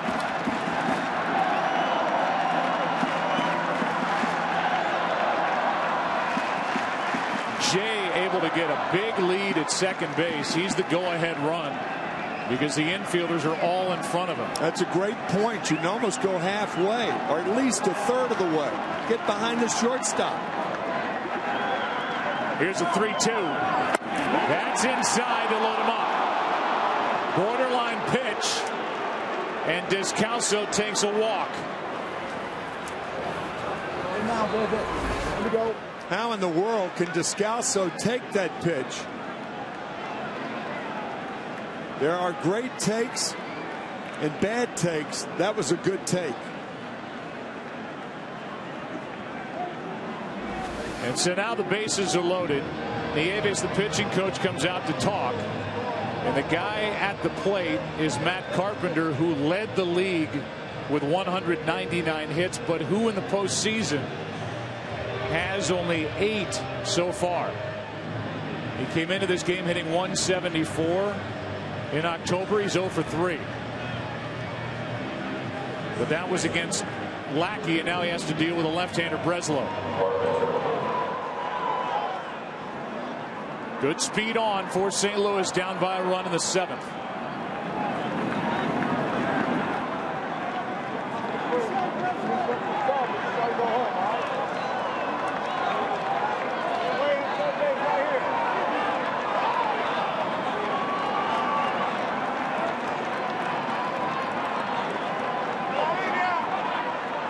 Bases loaded, one away. Carpenter breaks his bat. Fly ball into left. Cosma tags. Here's the throw from Gomes. Tie game. Now the runner Jay down to third. The throw gets away, and the Cardinals will take the lead. Descalso ends up at third base, and St. Louis is on top 3-2 as Breslow threw it away. Two things. Saltalamacchia could have come off the plate instead of trying to stretch like he did. The ball is not deep in the left field. Johnny Gomes in position to throw, has a pretty good arm toward the first baseline. And now Breslow, Joe, we've talked about this from April to October, about how many games are lost by pitchers' throws to bases. A lot over the course of a season. And this game isn't lost, but the Red Sox are behind again. It's a 3-2 game. It's a sac fly into left to plate the tying run. Descalso ended up at third base. He's there with 2 out. Ball 1 to Carlos Beltran.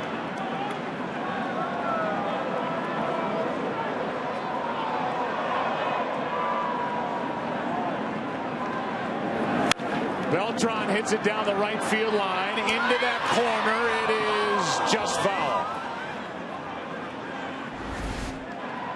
They're calling 2 errors on the play. It's a sacrifice fly, and then an error on Saltalamacchia here, and an error on Breslow here to plate the go-ahead run. Saltalamacchia allowing Jay to go to third, and then Breslow allowing Jay to score. Now Beltran takes a ball down and in, 2-1.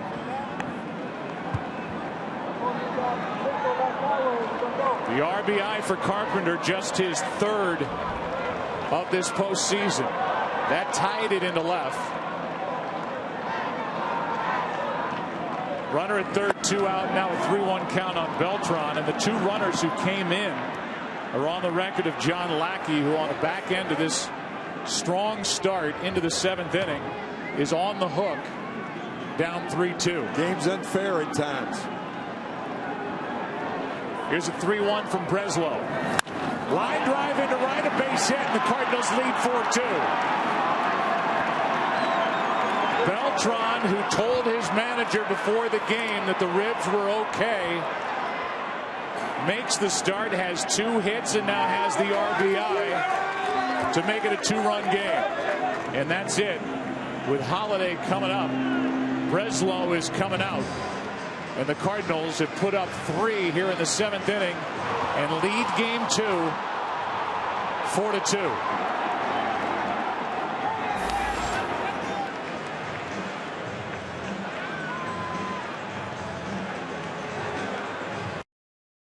Trying to now keep it a 2-run game. Give you the Geico in-game box score, as we've had a lot of action in the bottom of the 6th and now the top of the 7th for the Cardinals. A couple of hits for Beltran. Odds were not good that he would make the start tonight after heading to the hospital last night after banging into the wall. You look at their box score, and Beltran's hit makes it a 2-run lead, the biggest lead for either team tonight. And the batter is Matt Holliday facing Tazawa. Holliday homered last night against Dempster in the 9th. 1 on, 2 out. And a ball from the Boston right-hander. Holliday with a triple and a run scored. 1 out of 3 against Lackey. And both the starters at the moment are pitchers of record. Lackey for the Red Sox and Waka, who got through the 6th inning for St. Louis. Runner at first, 2 out, and a 1-0 pitch to Matt Holliday. 1 ball, 1 strike. Michael Waka was the last time we saw him, he was slamming his glove down on the bench, and now he's got a 2-run lead. He cannot lose this game, he can only win it. Cardinals will go to their bullpen in the bottom of this 7th inning. Here comes a 1-1 to Holiday. Runner at first, 2 out. Down the right field line, foul, strike 2.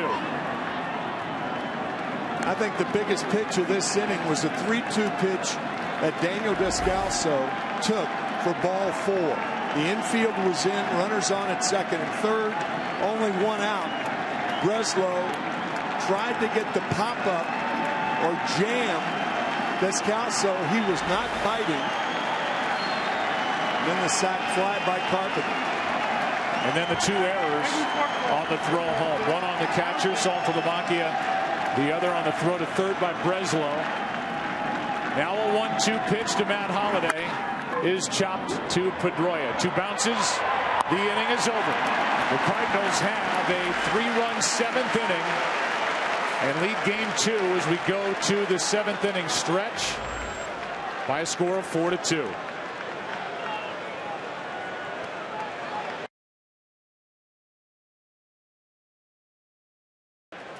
Ladies and gentlemen, please rise for our 7th inning stretch. Throughout the year, the Red Sox have welcomed to Fenway Park many of those who were affected by the Boston Marathon tragedy. Today, we are honored to have with us, once again, several who embody the phrase, Boston Strong.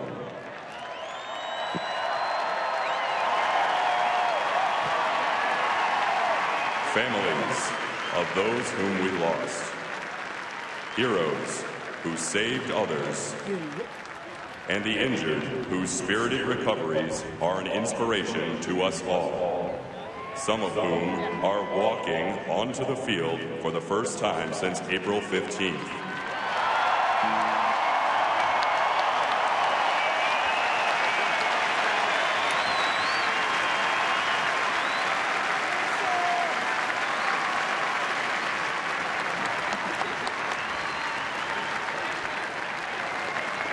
They are led by the brilliant singer-songwriter who immediately helped organize the Boston Strong concert for the One Fund.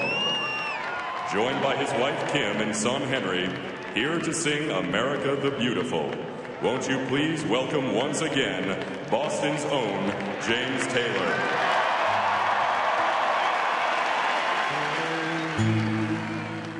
For spacious skies, for amber waves of grain, for purple mountain majesty above the fruited plain.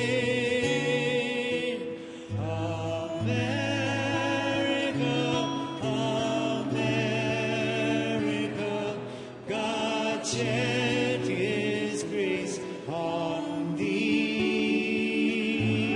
and crown thy good with brotherhood from sea to shining sea, from sea to shining sea.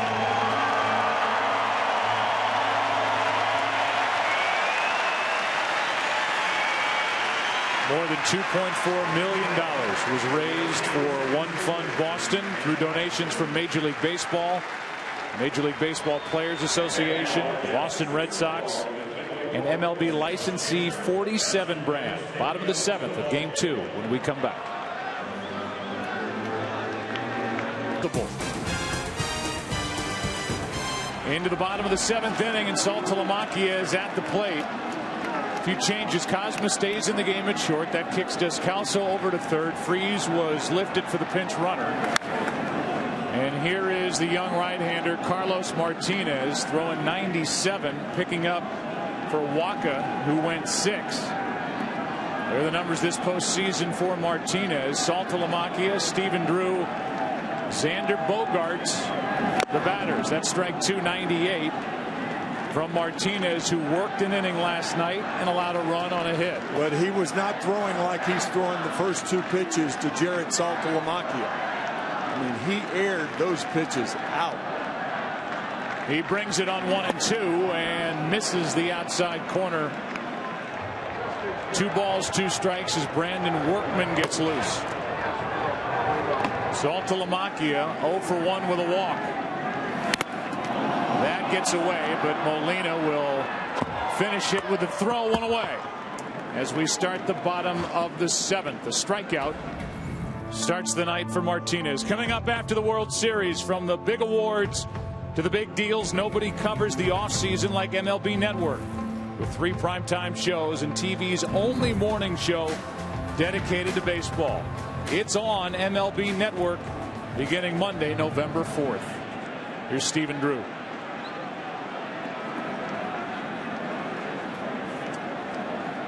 Martinez gets strike 1 by the bat of Drew, who's 0 for 2 tonight and 4 out of 41 this postseason.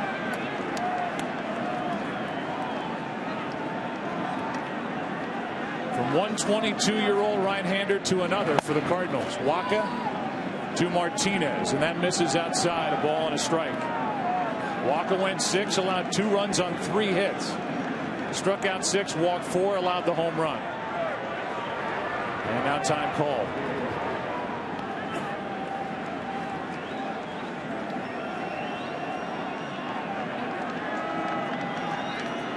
Here's a 1-1. That's off the glove of Martinez. Bare hand pickup for the out. You got to be kidding me. And Cosma, who committed 2 errors last night, who stole a base in the top of this inning, his first chance, and what a play. Well, last night he used his glove. He decided not to use it tonight. He used his bare hand. How about the play that Martinez made behind his back to deflect the ball to Cosma? Wasn't intended like that, didn't write it up like that, but it was a great play, great deflection right there to Cosma with the bare hand. My goodness. Here's a 1-0 to Bogarts, ripped to short, and there's Cosma again. Uses the glove, shows off the arm, and the baseball will find you when you get into a game. It found Cosma. He made 2 plays. Let's go to the 8th. 4-2 St. Louis. With Game 2 analysis from Los Angeles. All that plus the highlights and reaction from the Panthers and the Bucks on the NFL side. From LA to Fenway, Fox Sports Live is your home for the World Series post-game coverage only on Fox Sports 1. Here's Matt Adams leading it off in the 8th inning against the new right-hander Brandon Workman, who has been so good this postseason. A guy who started the year at Double-A. Adams greets him with a line drive to left and right into the glove of Johnny Gomes. 1 out.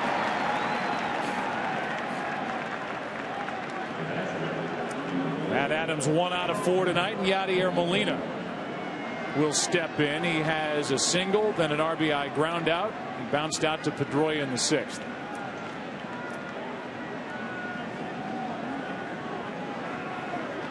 Felix Doubront, the left-hander, getting loose. Strike 1 on Molina. Cardinal bullpen is quiet. And why not? With what Carlos Martinez showed in the bottom of the 7th, he'll deal with the top of the order in the 8th. That's on the outside corner, strike 2. You don't know, but seeing Doubront up, you got to believe that he could be just throwing in the bullpen with no rhyme or reason to come in the game because of our meeting with him and John Farrell today before the game.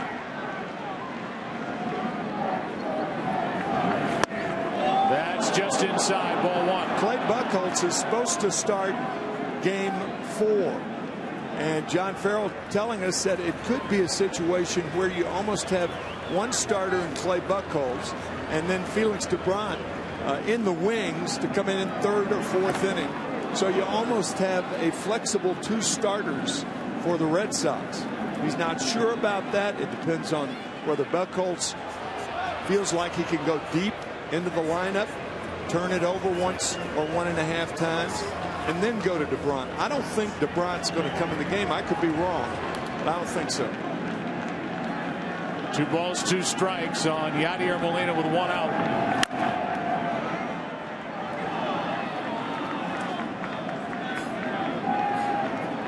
There's been some speculation that Buchholz, who looks like he's starting to run out of gas, might not make that Game 4 start. As you talked about on Sunday, John Farrell said we expect him to take the ball on Sunday night, period.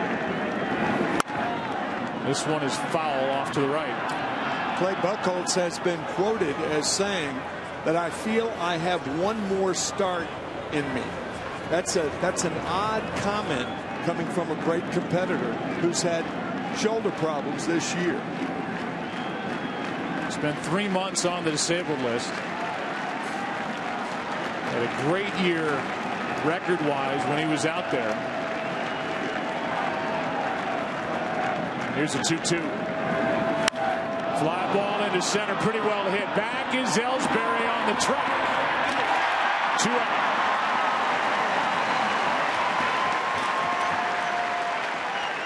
Cameron Diaz at the ballpark tonight here at Fenway Park. There's Paul Molitor. Boy, could he play. Timothy Hutton is here. And John Hamm. John from St. Louis, right? He's from St. Louis, John Burroughs High School. And a big Cardinal fan here at Fenway Park as Alan Craig takes ball 1 outside. Allen tonight hitless. He did draw a walk back in the 4th inning. 1 for 6 so far in this World Series. Just happy to be back out there after spraining his left foot. Now he's on for the 2nd time tonight. And he has his 2nd hit of this World Series.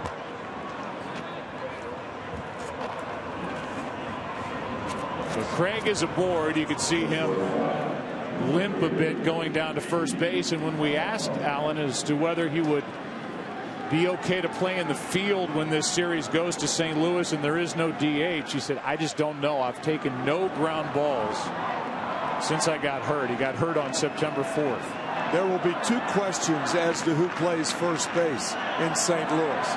Alan Craig and David Ortiz.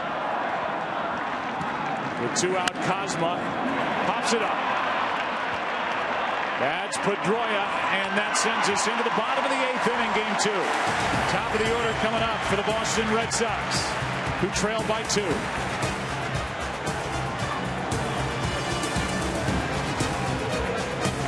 Seemingly every game in October's made his presence felt.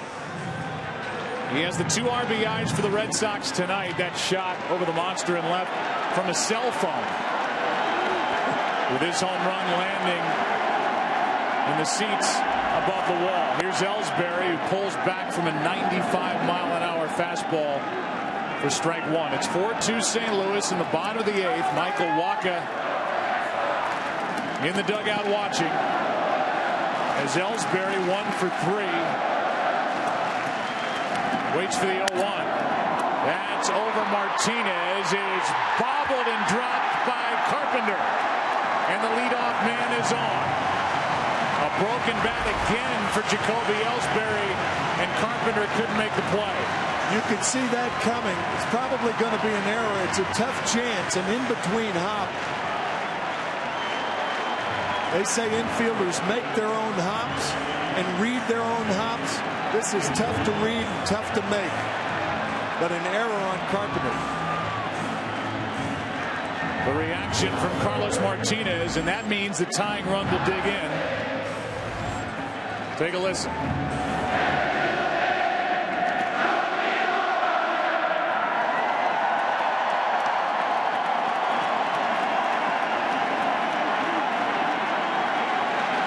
Victorino 0 for 3. Strike 1. The Cardinals have literally had to remake their bullpen. It happened to the Red Sox. It happened to the Cardinals. Boston lost Hanrahan early in the year. Andrew Bailey. They're left with Uehara, who's been brilliant. The Cardinals have young arms in different roles the final month of the season and in October. And so you've got a 22-year-old in Carlos Martinez with Fenway singing to him out on the mound after Waka. And Mike Matheny's closer, Trevor Rosenthal, who just became the closer, turned 23 this season. That's what the Cardinals have done this year. They have won and developed at the same time. It started early in the year when the Cardinals lost Jason Mott, their closer. That set it in motion. Here's the 0-2. Got him looking one away. And the breaking ball froze Victorino. Boy, that slider came from nowhere to get Victorino. Sitting outside as Molina sliding over the heart of the plate. The thing that's so impressive about Martinez, obviously it's his finish, but it's that freedom of movement of the arm. Unencumbered. Well, Pedro Martinez was here to throw out the first pitch tonight. And the guy they call Baby Pedro, Carlos Martinez, no relation on the mound. Slings it home at 96 for strike one. And unless there's a double play by Pedroia, Big Papi will be hitting, at least representing the tying run. At least. And that's why in the bullpen, Randy Choate, the left-hander, just got up again and starts to get loose. Right now it's Pedroia.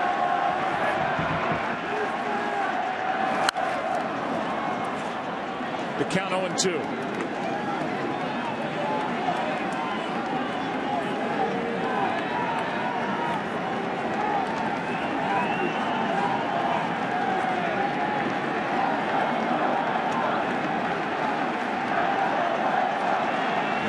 Start the inning and a strikeout looking at Victorino. Second strikeout for the young right-hander Martinez. Now the 0-2. Breaking ball foul. Let's go back to that chopper hit by Ellsbury to start the inning. And Carlos Martinez into the air. Look at that. It's like a gymnast. Could not get the glove on the ball as he did on the ball hit up the middle by Drew Laston. Uehara getting loose.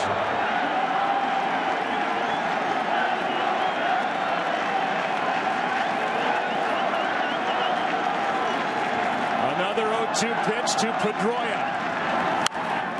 Fouled away.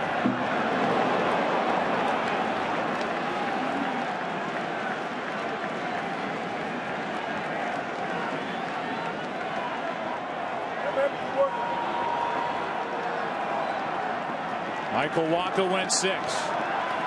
Carlos Martinez, a perfect 7th, trying to pitch around an error here in the 8th. Big Papi lurking on deck. Carlos Beltran playing shallow in right field. Pedroia, a good 2-strike hitter. Strikeout, 2 down. And David Ortiz doesn't even move out of the on-deck circle. Good tight breaking ball from Martinez to get Pedroia. Molina goes out to the mound, and Ortiz knows that he's going to deal with Randy Choate coming out of the Cardinal bullpen. Choate came in for 1 hitter last night, 1 hitter tonight. Choate got up just a moment ago, so they're trying to make sure they can stall for as long as they can.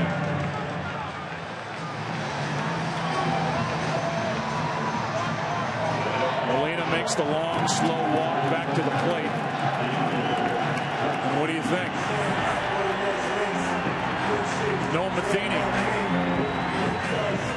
He got Choate up, but he's sticking with a kid, Carlos Martinez. And I guarantee you, David Ortiz, who didn't move after the strikeout, was expecting to face the left-hander here. He thought Choate was in the game. I don't think there's any question about it. Instead, it's the hard-throwing right-hander. Ground ball up the middle. Diving stop by Carpenter, but a base hit for David Ortiz. And the inning continues. Matt Carpenter prevents Jacoby Ellsbury from going to third base, but he can't make a play. A nice play to stop it, but can't throw it. And so now another meeting on the mound. And Martinez will be facing Mike Napoli. And Mike Matheny sticking with his 22-year-old right-hander. He's got the 23-year-old right-hander. Trevor Rosenthal, his closer, getting loose. But right now, it's Martinez and Napoli.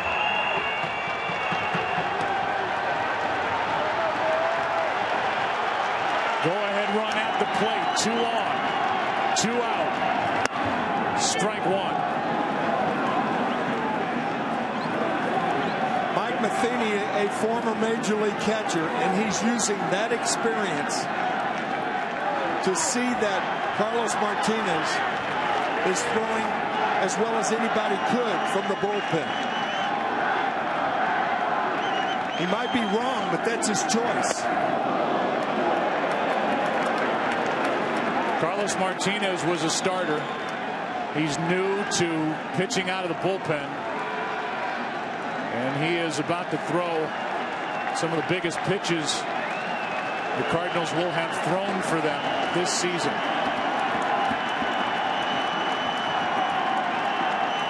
The 1-1. Here's a little floater, shallow center. Out goes Cosma, and the inning is over. And Carlos Martinez heads off the field, and Mike Matheny's confidence in the young right-hander is rewarded. The reaction from the second-year manager, 43-year-old Mike Matheny, 22-year-old Carlos Martinez. Let's go to the ninth, 4-2, St. Louis. And then as he got down to the end of the dugout, it was a hug from his pitching coach, Derek Lilliquist. As Koji O'Hara takes over, that was Pearl Jam with their new song Animal. As we go into the ninth inning, and John Jay is at the plate. His base hit was a big one in the 7th inning. It followed the walk to David Freese. It was the end of the night for John Lackey, who pitched so well. There's a strike, 2-1. And then a walk to Descalso from Breslow, a sac fly, and 2 errors on 1 play, allowing the Cardinals to take the lead. It's a 4-2 game as Jay hits it foul down the right side. Joe, we talked about the importance of Daniel Descalso in that 7th inning. His walk with runners on at 2nd and 3rd and 1 out. Well, how did they get to 2nd and 3rd? A double steal. Huge plays in that game, or in that inning. And in this game, Cosma on the front end, Jay on the back end of that double steal. As the count goes to 3-2. And Koji O'Hara, who's been untouchable and who has walked only 1 batter since the All-Star break. So expect a strike. And Jay pops it up into left. Gomes is there. 1 out.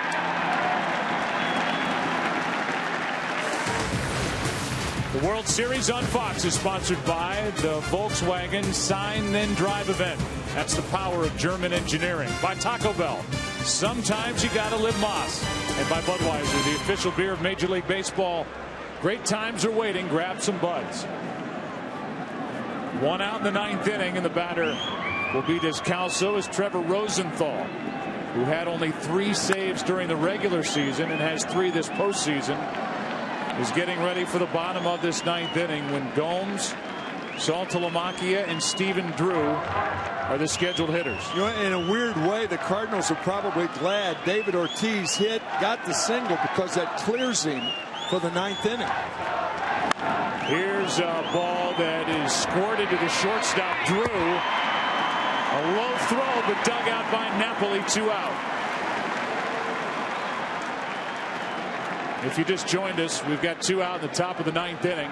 plenty of drama here in game 2. David Ortiz with his 17th career postseason home run in the bottom of the 6th inning off Michael Wacha put the Red Sox up 2-1.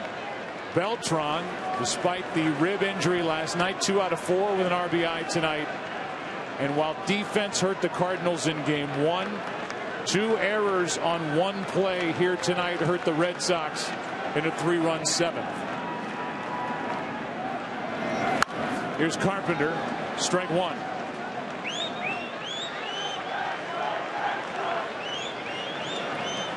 You know, you talk about Mike Matheny replacing a legend in Tony La Russa. The same can be said for Derek Lilliquist replacing Tony La Russa's longtime pitching coach Dave Duncan. How true. Working with all of this young pitching. Here's a line drive.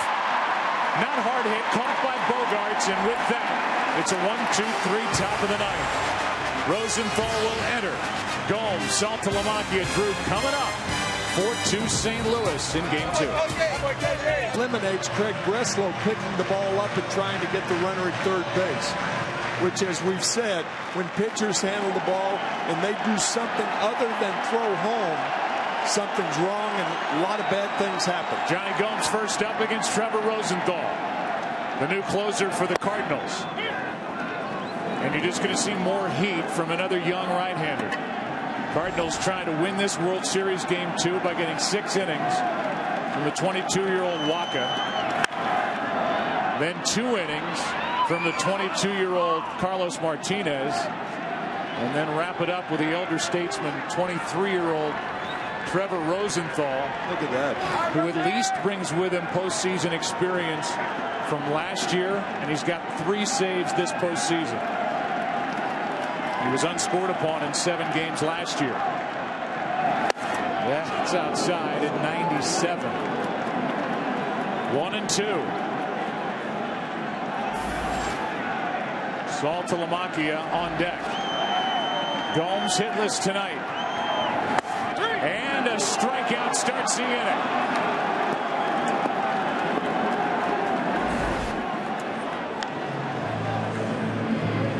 No sense in wasting pitches when you throw as hard as Rosenthal. 98 miles an hour. As Saltalamacchia digs in, realize the Cardinals stole only 45 bases during the regular season and had only 3 this postseason prior to tonight. Saltalamacchia takes a strike. The Cardinals were last in the National League with those 45 steals, and it was the double steal that set it up in that 3-run 7th inning. Both the tying and the winning run. Right now, go-ahead run. And then the hit by Carlos Beltran for the 4th run. Count 0-2 now on Saltalamacchia, who allowed more stolen bases, 89. More than any other catcher in the game this year. A strikeout for out number 2. And another 98-mile-an-hour fastball from Rosenthal, who's done nothing but come in and throw heat. Difference between this fastball and the fastball to Johnny Gomes, it's up higher and tougher to hit. 4-seam fastball. And now Daniel Nava will come off the bench and bat with 2 out, nobody on in the 9th. Nava hit last night, had a double, scored a run. His numbers this postseason was 8th in the AL during the regular season. Hit over 300 and takes 95-mile-an-hour fastball for ball 1. Nava trying to extend it with a 21-year-old Bogaerts on deck. That's on the inside corner, ball and a strike.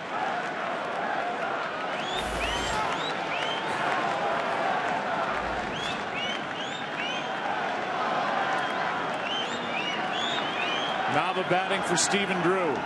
The 1-1 on the outside corner, and Rosenthal could end this game with an exclamation point by striking out the side.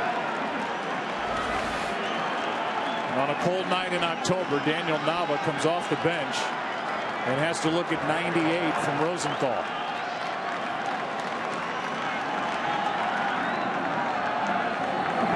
Struck out the side, and the Cardinals win game 2 by a final of 4-2. And that good young pitching that the Cardinals had brought with them down the stretch and into October on display here tonight. Struck out the side on 11 pitches in the 9th inning. Wacha gets the win. He's now 4-0 this postseason. Lackey the loss, his first of this postseason. And the 4th save for Trevor Rosenthal in a 3-hour, 5-minute game. And this World Series is tied at a game apiece. Go back to the last strike that ended the night.